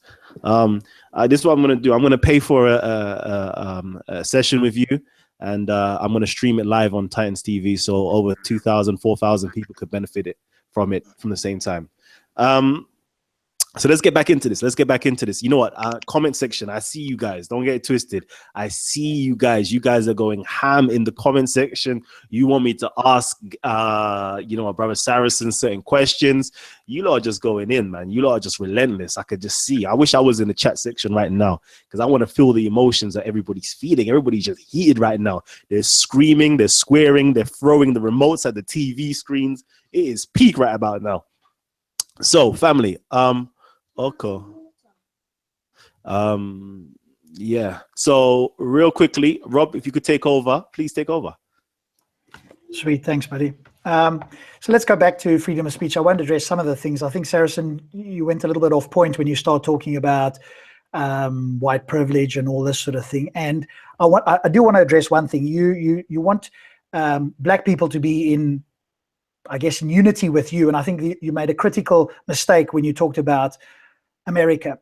And we can all agree that what happened in America with blacks in the 1960s, 50s, whatever the case is, was wrong. And it was wrong because they were insulted about their skin color. You cannot compare that with an ideology, a belief in a supernatural being and somebody that died 1,400 years ago. And to make that comparison, I hope my African brothers here are not going to side with you, because that comparison, you're wanting them to be on your side and feel what you feel. They had a skin color and there was a group of people that were insulted. And that's nothing like you having these beliefs about a supernatural agency and a prophet of 1,400 years ago. So please don't make that comparison. It's completely fallacious. You talked about secularism, etc. Again, all we have to do, there's evidence, the thing that most of us want, and I think is lacking sometimes on certain sides of the debate. if you want to talk about which society, all we have to do is go and look at the Good Country Index. Go look it up, Good Country Index. There you see the top 40 countries are, apart from the United States, which is a curious exception, are all secular. They're not overwhelmingly religious. So that would tell you something. So you can bring your evidence about all kinds of things, but that's not going to override what the countries say. And most of those countries have got freedom of speech. So I want to stick on freedom of speech. I think that's the most important thing. You said people lost their confidence, and I put here, is that an excuse, for people for people to be offended? Again, I'm saying the same thing, and you're claiming that it's white privilege. What I'm saying is all we need here is education. If people are open to be educated about these things, then they can think differently. They can, what we call, reframe, see things in a different way. Then they will choose not to feel insulted. Feeling insulted or offended is a choice. And when you understand that and you can take responsibility, then we can go some way to getting past this being offended thing, particularly for this sort of thing. The other point you made was, oh, well, there's some kind of comparison you want to make between your mother and the prophet. And again, I think Sarah kind of pointed this out, and I'll reiterate it to some degree as well. We know who our mother is. She looked after us, etc. If somebody came to me, because Kalam asked Sarah the question, if somebody comes to me and says, Rob, your mother is a whore, I'm going to say, you don't know my mother. You are factually incorrect. So you can talk about that if you want to. I'm going to choose not to feel offended. Now, other people will choose to be offended. If that's your choice, that's your choice. I'm saying that's a lower level of psychological thinking. And if that's where you want to stay, fine. I'm not going to stay there. I want to raise my consciousness. I want to raise my education, etc. And I want to help other people do the same. I do not want to go, hey, well, everybody else feels emotional when you talk about their mother or the prophet, therefore let's not talk about it. No, we need to educate ourselves, and that means everybody. And it doesn't mean anything about white privilege. It just means being open to be educated about these sort of things so that you don't have to feel that way. Then we can say what we like. So that's the whole mother versus prophet thing. It's fallacious. But if somebody said it to me, I'm going like, you're factually incorrect. You don't know my mom. She was entirely celibate. So you're just talking nonsense. You can talk it to somebody else. It's just of no interest to me. I'm not going to feel offended about it. There's very little you could offend me with. And even if you did, I will immediately realize, or very quickly realize, that it's my choice. And do I want to feel that way? Have I got control over myself? Yes. Do I want to feel that way? No. I can control what I feel and think. I can't control what comes out of your mouth unless I'm going to use some kind of restriction, which I'm absolutely against, or I'm going to use some kind of violence. So it's either restricting my speech or being violent towards me. There's a better way, and that's being able to deal with yourself. And that goes for everything else. And so I noticed this is not only for freedom of speech, but against women's rights and other things as well, where men are being in some way tempted in all this. We need to learn as men to control ourselves better and not to restrict other people, be it women or other minorities or whatever the case may be. The other thing that you said, and here's where I kind of would agree with you in a sense, we need to focus on the message and not the messenger. So when Sarah or anybody else is critiquing, let's say something that's being said, oftentimes it will be the message. If it's an action of the prophet, then there the prophet is to be critiqued. And if somebody doesn't like it, they just need to walk away or think about it differently, or come to me and I'll coach them on it. I'll stop there for the moment. Thanks. That's beautiful. Thank you very much. Thank you. Okay, so I see my audience member wants to hear Stefano, my Amsterdam brother. Please come in. And you what, mate? I know you've been dropping this for quite some time. You know, it says here at Abu Bakr calling on Ura to, no, I'm not going to recite this one actually. But for those people who would like to know the insulting words that certain individuals did use, you can go to Sahih Bukhari, book 54, hadith number 19. I repeat, Sahih Bukhari, book 54, hadith number 19. I hear you. I hear you. Okay. Did you hear me? You heard me? Good. Stefano, please. Stefano. Okay, I guess you're unable to come on. So I'm gonna send this over to Sarah. I need you on, man. I need you on, King. Yeah. What's going on? Okay, Stefano, you're here. So it seems as though that our audience members definitely want to hear your voice, want to hear your opinion on the things that's been going on so far. Yeah, first of all, peace to everybody on the panel. I just tuned in like maybe 30 minutes ago, so I didn't get to see everything. I saw the first part of it at work, but also just little parts of it. But to give away my opinion, I think it's getting a little bit out of control to start demanding to eliminate freedom of speech over, for me especially, the way I look at it, because I'm from Amsterdam, I'm not somebody from England, and I've been watching Speaker's Corner for the last maybe 2 years, and what I've noticed is that Sarah is somebody who's, in my opinion, he's very straightforward, but and the things he's saying are actually factual, because if something is saying that somebody married somebody at the age of 9, it's a fact. So it's something that's already in your own book, and if he's addressing it, and you have something that's, I don't know how to explain it really in English, but if you feel insulted by what somebody is saying, just walk away, or just leave the person alone. Like, I've noticed that maybe a small group of people at Speaker's Corner have really taken it personal, especially with my brother Sarah. And I think it all started when he said to I think a guy called Ali Dawa that he was his father. I would also notice that a lot of people are just, whenever they're talking to Sarah about racism or whatever, it always comes back to, oh, didn't you think that you are my father? You believe I'm your father, whatever. And it's getting crazy. And it's like, if I look at a guy like Shabir Yusuf, somebody that I really respect a lot, he's somebody that, from my opinion, he just left Sarah alone. He saw that they didn't get along, he couldn't get his message over, so what do? Just leave the brother alone.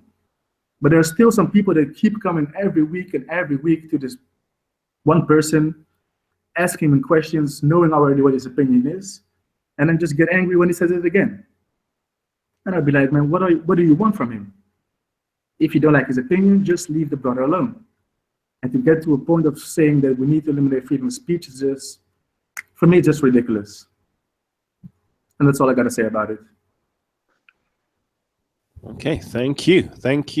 Actually, I haven't actually done the roll call yet to see who thinks limiting or changing, what we have of freedom of speech is ridiculous so far. So I'm going to go first of all to Gabs. Should we change freedom of speech? Yes or no? Nah, that's a no, man. That don't make no sense. Nah, I'm going to say no. All right, I'm going to go to Reminder TV. Should we change freedom of speech? Yes or no answers, please. Kalam, I have to disrupt you there, bro. That's not fair. Just yes or no answers. Thank you.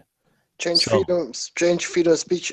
You mean according to as it is now? Yes. This is not freedom of speech. This is slander. Slander is not freedom of speech. All right, that's cool. So yes, so freedom of speech. What we have now.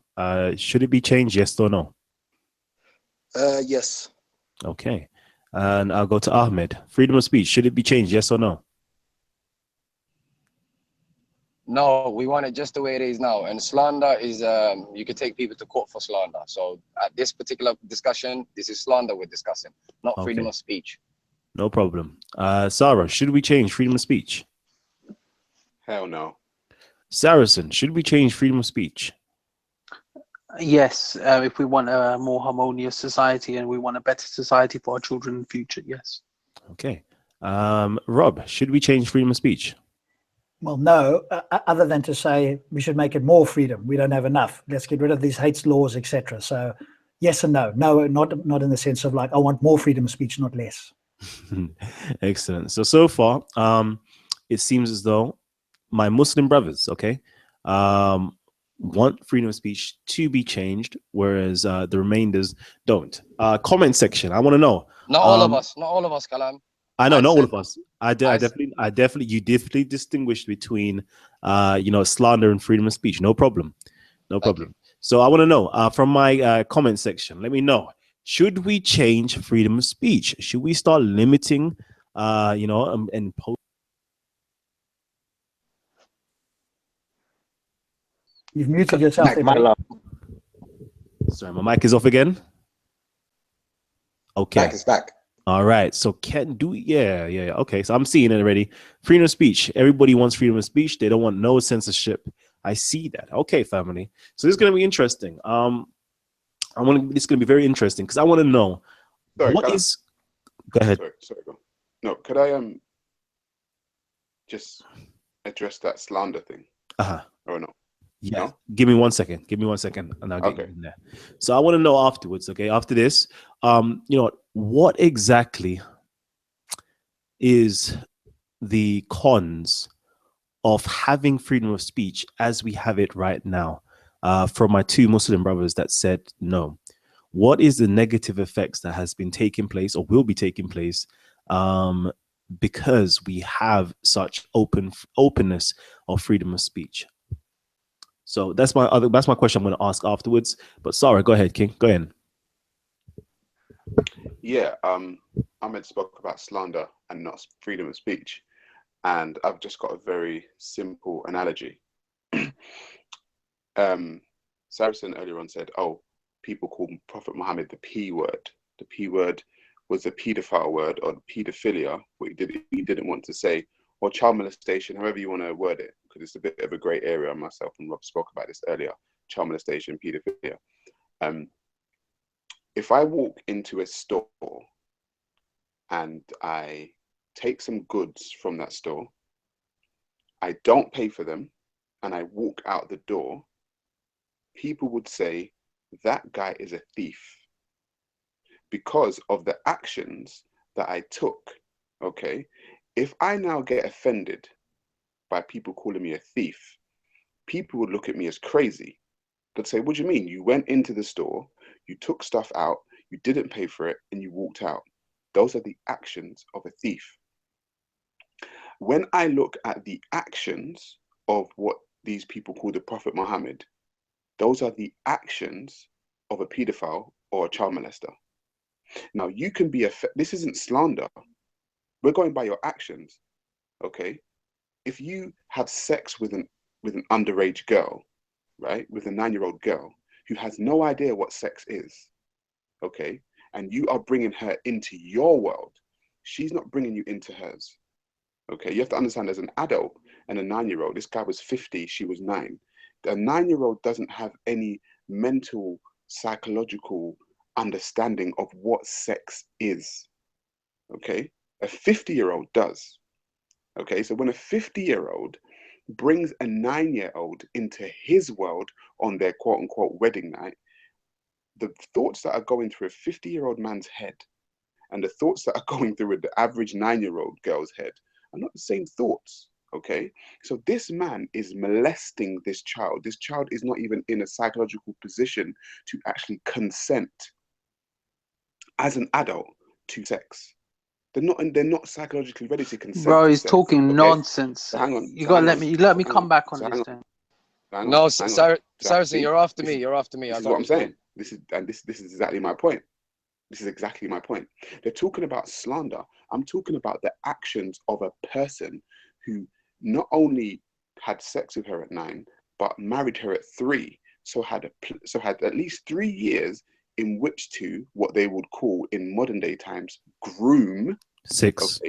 Groom a child into having sex with them. Okay, so those to me are the actions of a pedophile or a child molester. Now, if I call it what it is, people get offended. Just like if you call the guy that walked out the store with, you know, the stuff that he didn't pay for a thief, he's going to get offended. Doesn't make sense to me. So it's not slander. It's actually just calling the actions exactly what they are. All right. I'm going to go to Ahmed first, and then I'm going to go to Saracen. And I can see my brother Rob is making some notes. So hopefully I can go to Rob directly after that. All right. I can't believe this conversation has carried on for so long, to be honest with you, because our argument has been laid out to Sarah quite a few times, but I'll make this very simple. He defined the definition of a thief according to the dictionary of what a thief is. Now, with that said, I want to ask Sarah and everyone watching, let's be honest and fair now. Look into the dictionary and type in what is the definition of a child. We can't be having our own subjective definitions. In English, the term child is defined as what?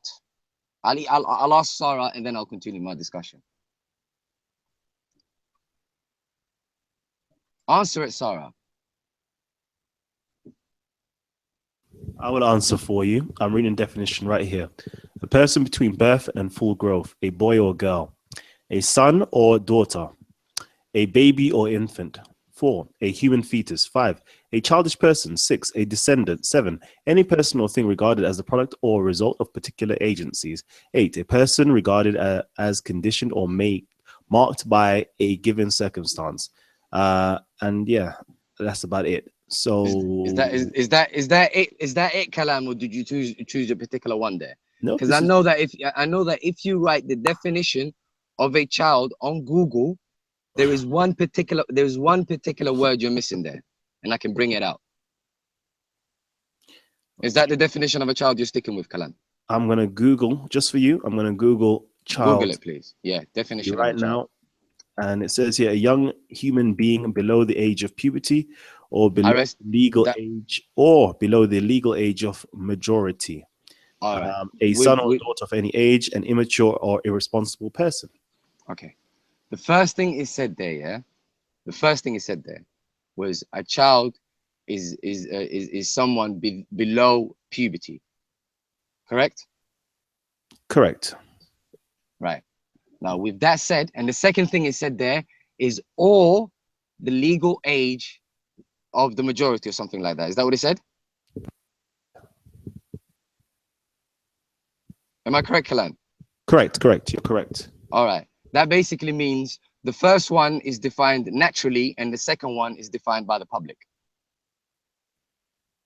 I think they're both defined by social constructs. Is puberty a social construct? Yes. Puberty is a social construct. Yes. So it's not a biological occurrence.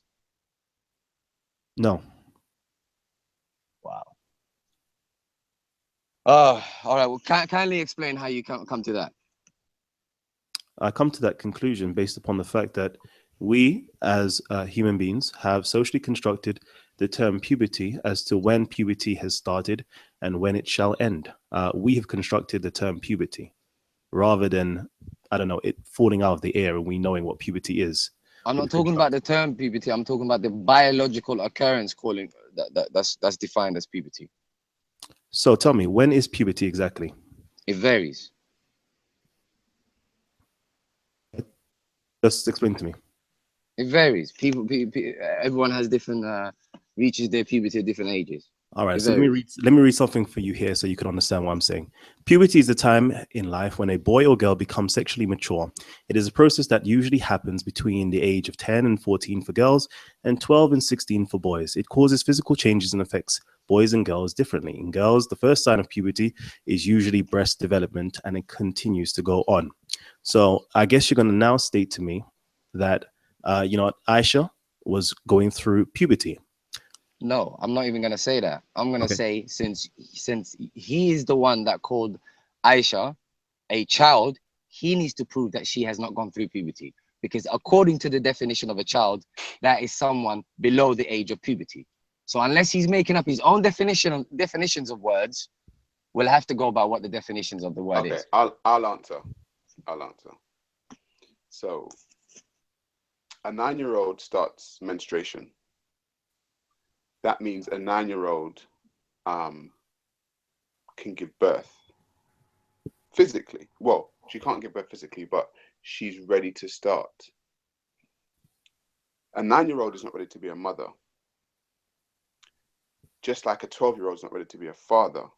Just because I start producing sperm doesn't mean I'm ready to be a father. Puberty is a process, and this is what people really don't grasp. Puberty is a process that happens over a 4 to 6 year period. You finish puberty, and then you're ready, quote unquote ready, okay? Just because I start my period, it's the beginning of puberty. The beginning of puberty. Now, some people will say, Sarah, no offense, but back up the claims. You asked me to answer. I know, but you're making a lot of statements without backing them up. You asked me to answer. Fine, go ahead. But you asked me to answer. Go ahead. You asked me to answer. So if you start your period, it doesn't actually mean you're ready to be a mother, okay, and you're ready to be a wife, okay, just because you started bleeding. It means you've started your journey into adulthood, okay, because you're still developing as an adult. You see, people want to say that because you started puberty, you're now an adult. However, you're not fully developed in your breasts. Your vagina is not fully developed. You're psychologically not fully developed. However, what you're saying is because the first part of your adult development has started, now you're an adult. And we know that to be nonsense, because you know at 12, you weren't ready to be no father. And you weren't fully developed as an adult at the age of 12 just because you started producing sperm. You know that yourself. So if you're going to live by this definition, Ahmed, I'm going to ask you, if a 9-year-old was to start their period, would you now have sex with that 9-year-old and marry them? No, it's got nothing to do with me, and it's got nothing to do with what's it called again, whether people are mentally or emotionally ready. We are simply discussing the factuality of whether they can have a child, yes or no. Are they a child according to the definition of it? No, they're not ready because their body is not developed to have a child. Provide proof. Do you know how many children die during childbirth in this world?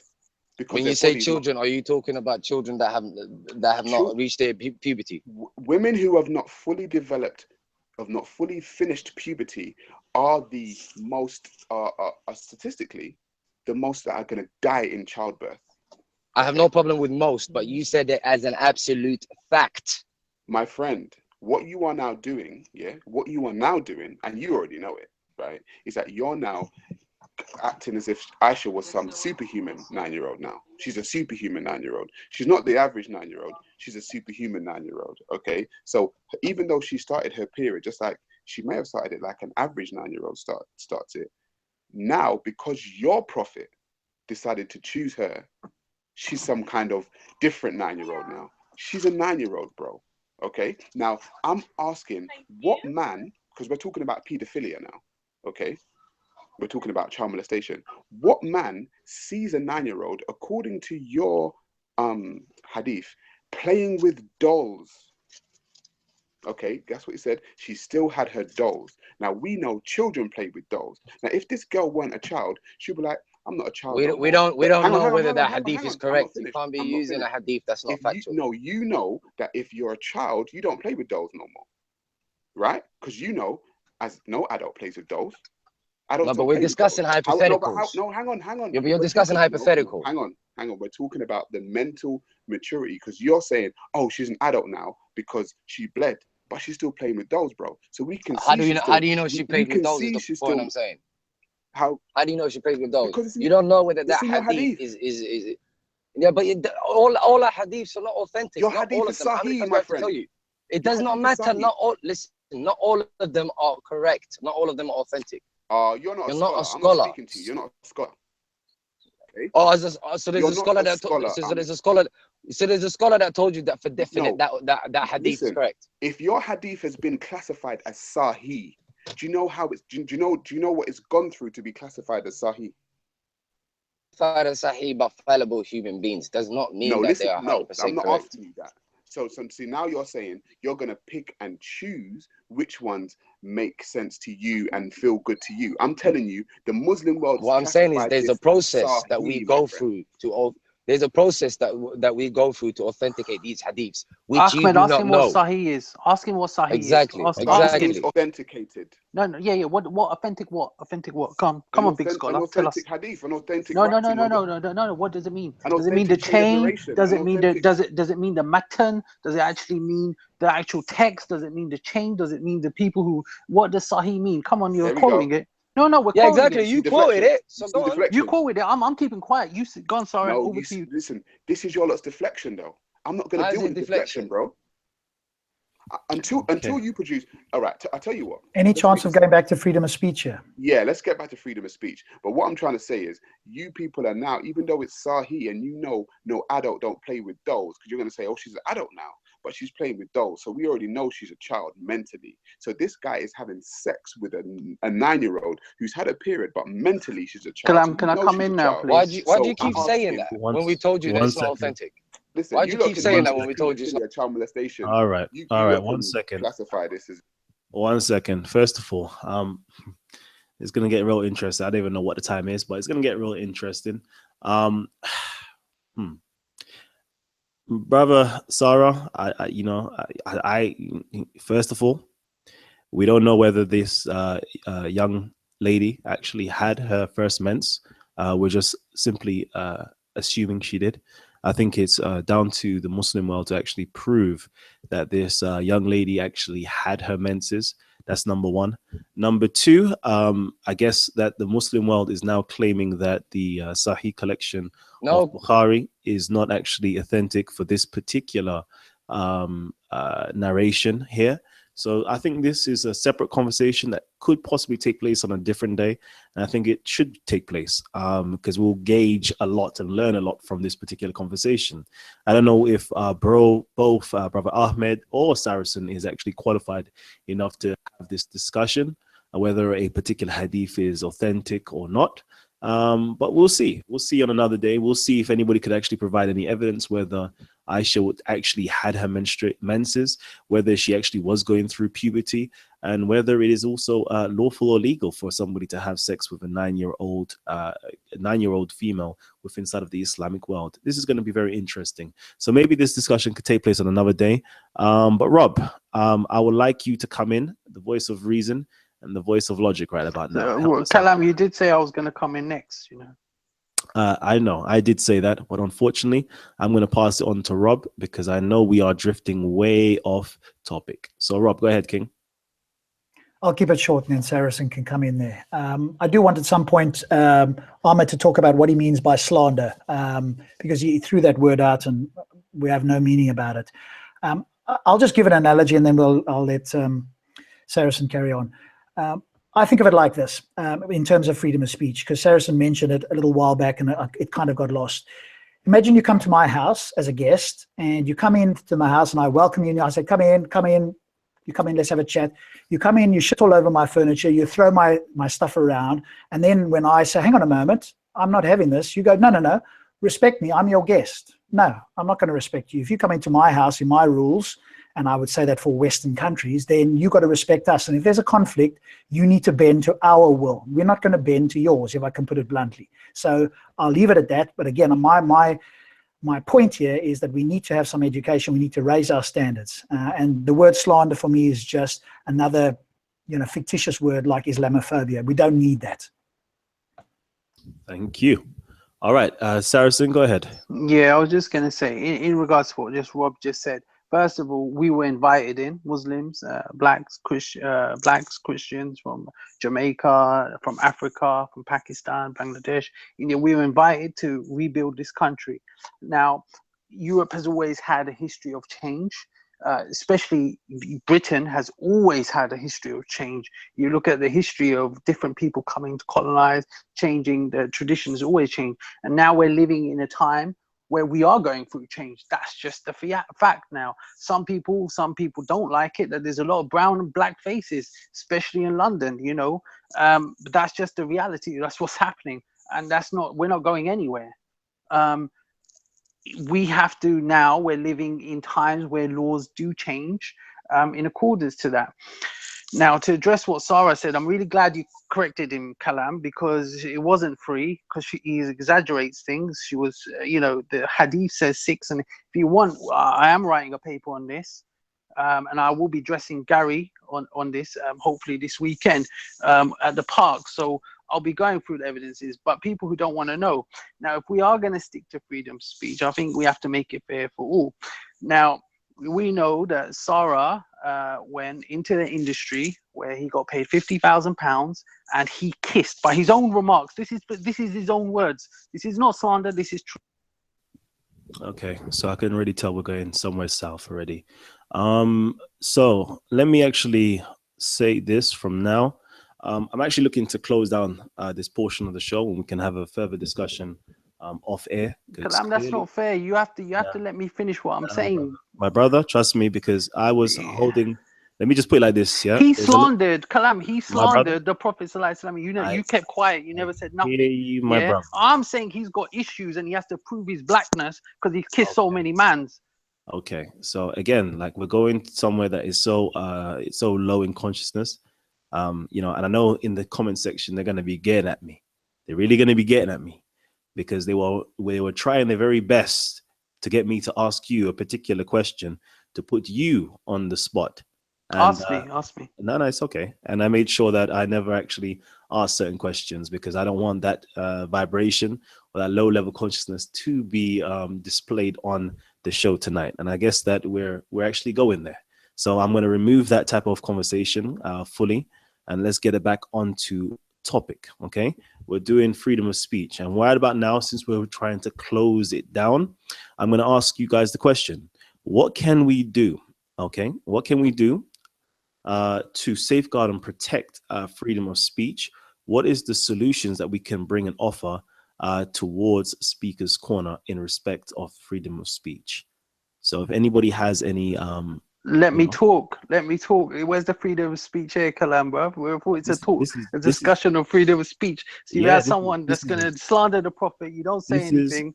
And I hear I'm going to meet you again. This is a dictatorship, G. Come on now. This is Titans TV. Don't ever get it twisted. I'm making a factual point. I'm not. I hear you. I'm just letting you know that there's a limited amount of freedom of speech. Okay. I'm King Kong right about now. This is my castle, and I'm letting you lot know what the rules are, what you can say and what you can do in a limited version of freedom of speech. You with me? All right, all good, love. So I'm going to go back into this. Saracen, I'm going to actually unmute your mic in a minute to get you on. But the first thing I want to hear out of your mouth is the solution. What can we do to ensure? Let me just make sure I get this question here right. What solutions could there be in terms of freedom of speech, especially at Speaker's Corner?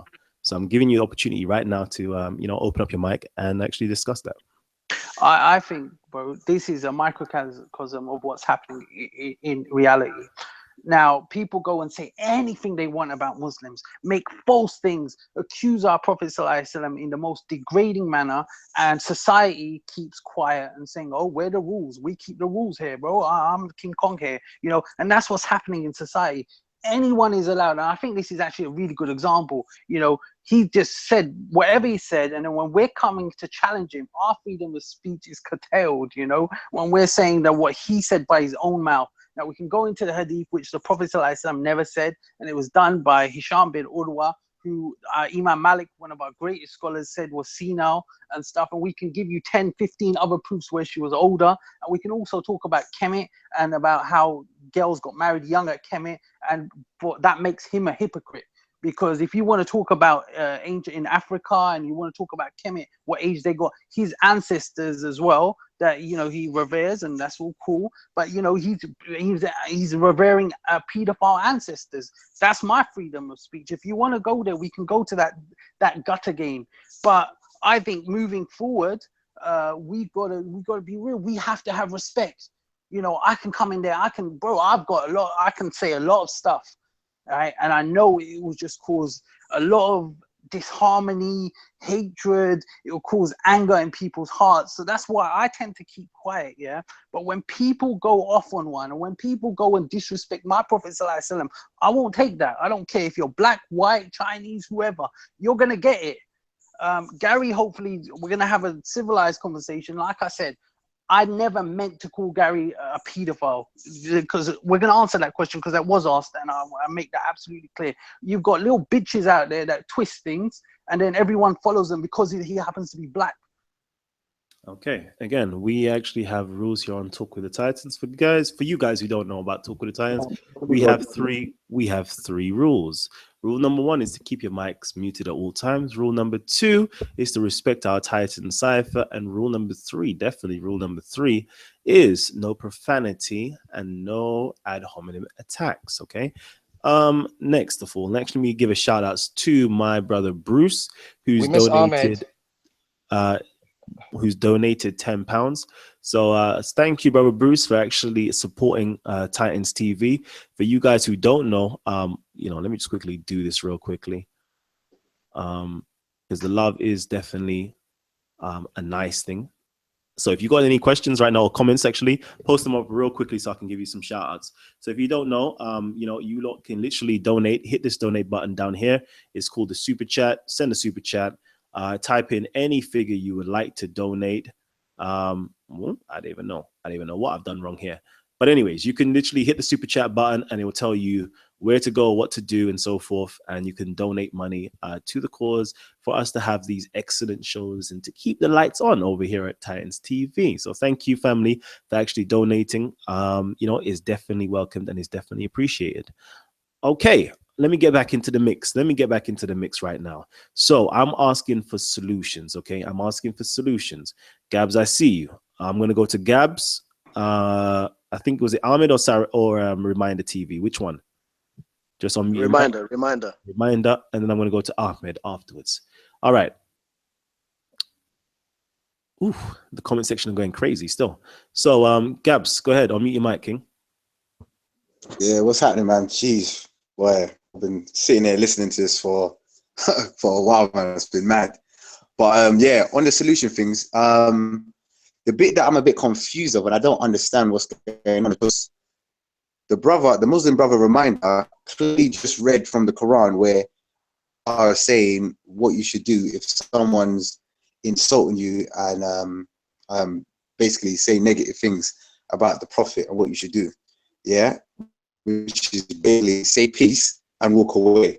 But yet we got Muslims on here saying that the freedom of speech should be taken away, and that if somebody says something about my Prophet, I'm gonna do you something. I'm gonna do something. I don't care if you're Chinese, blah blah blah. So now I'm just thinking in my mind, are they now going against what Allah's saying and doing their own thing? Like what's going on? Because the brother clearly just read. This is a Muslim brother. He just read from the Quran saying what Allah said to do. But yet we have people on there saying, no, I'm going to do it my way. If somebody disrespects my Prophet, I'm going to do this, I'm going to do that. See what's going on here. Some people, we have some Muslims are obviously following what the Quran is saying. Maybe they haven't read that and they haven't seen it, so they don't know. Maybe they have seen it and they just choose not to accept it. Do you know, in my own hands. Well, me personally, this is why I've said now, on this whole thing about freedom of speech, obviously people are free to say what they want. There is consequences to that. You know what I mean? For some people, if you go around calling someone a name, calling someone a name, when they do end up doing something to you, obviously that's your own fault because you was. At the end of the day, that's down to that person. If they suffer the consequences, that's their own choice. Do you know what I mean? But they still have the freedom of speech to say what they want. Obviously, when it comes to the whole thing, obviously with the Muslims and talking about having debates and stuff with them, I think this is where I said I'm going to draw the line from now on, because the moment I get into a dialogue and they are Muslims and they say to me that they love the Prophet more than their own living mother to them, who was the one that if she wasn't in good health for those 9 months, depending on how early she had you, if she weren't in good health, you wouldn't be able to know what the Quran is. Do you see what I'm saying? If she didn't nurture you for those 9 months, you wouldn't know who the Prophet Muhammad was. You know what I mean? You wouldn't know Allah, you wouldn't know Kemet, you wouldn't know Africa, you wouldn't know the grass was green.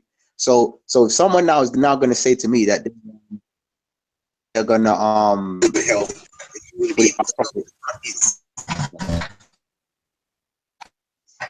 yeah.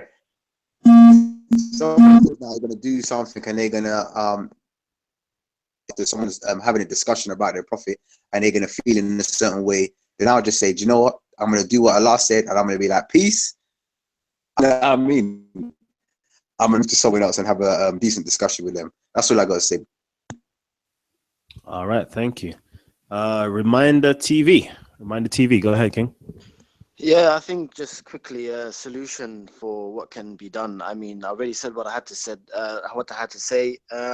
But just it comes down again to respect. And if people choose not to respect another person, then that's their choice. You know, they've chosen not to respect you. That's it. I mean, just as Muslims, we don't expect people to impose on us what culture we should follow just because we're in another country. So we're in the West. We don't expect people to impose on us that we should adopt now the Western culture. No, we have our own culture. We have our religion. That doesn't stop us from interacting. Everyone here is different. You know, we have non-Muslims here. We have atheists. We can discuss, but that doesn't impose. That doesn't mean that we should be imposed upon what culture now we should follow or what you know, ideologies we should adopt. As long as there's peace, as long as there's peace, you know, if you, like I said, if you choose to be offended, then you choose to be offended. Now, the reason why I agree on the reason why I agree with Rob that people should be allowed to say whatever they want to say is not from the direction. So it's not from the direction that we should promote people to be hateful, or we should promote people to be racist, or we should promote people to hate religion. But the reason why I say that is because if we don't know people have those ideas, how will we ever educate them? How will we ever sit down with them? So what tends to happen is when governments make laws to suppress people's thoughts, what tends to happen is they just build up until they run over someone. So we need people to let their thoughts flow. Now it depends. Your thoughts can flow in two ways.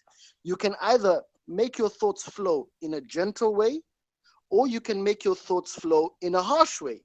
If you decide to make your thoughts flow in a gentle way, we can sit down, have a coffee, and understand where you're coming from. Why are you racist? Why do you hate Islam?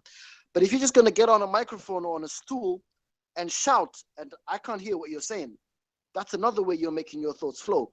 We have to promote which way is more productive. Should we promote the way where we just shout at each other, or should we promote the way where we discuss?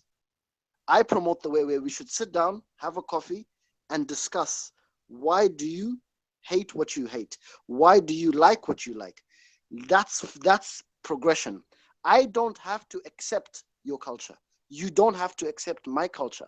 But that doesn't mean that we can't understand our differences, right? So this whole thing of where Muslims have to integrate for you to understand where I'm coming from is ridiculous. The same of, you know, you cannot say anything for you to understand where Muslims are coming from is ridiculous. Both are extremes. And that's all I'm going to say. It's me now, I guess. Before you even do that, I think we have to close down the show.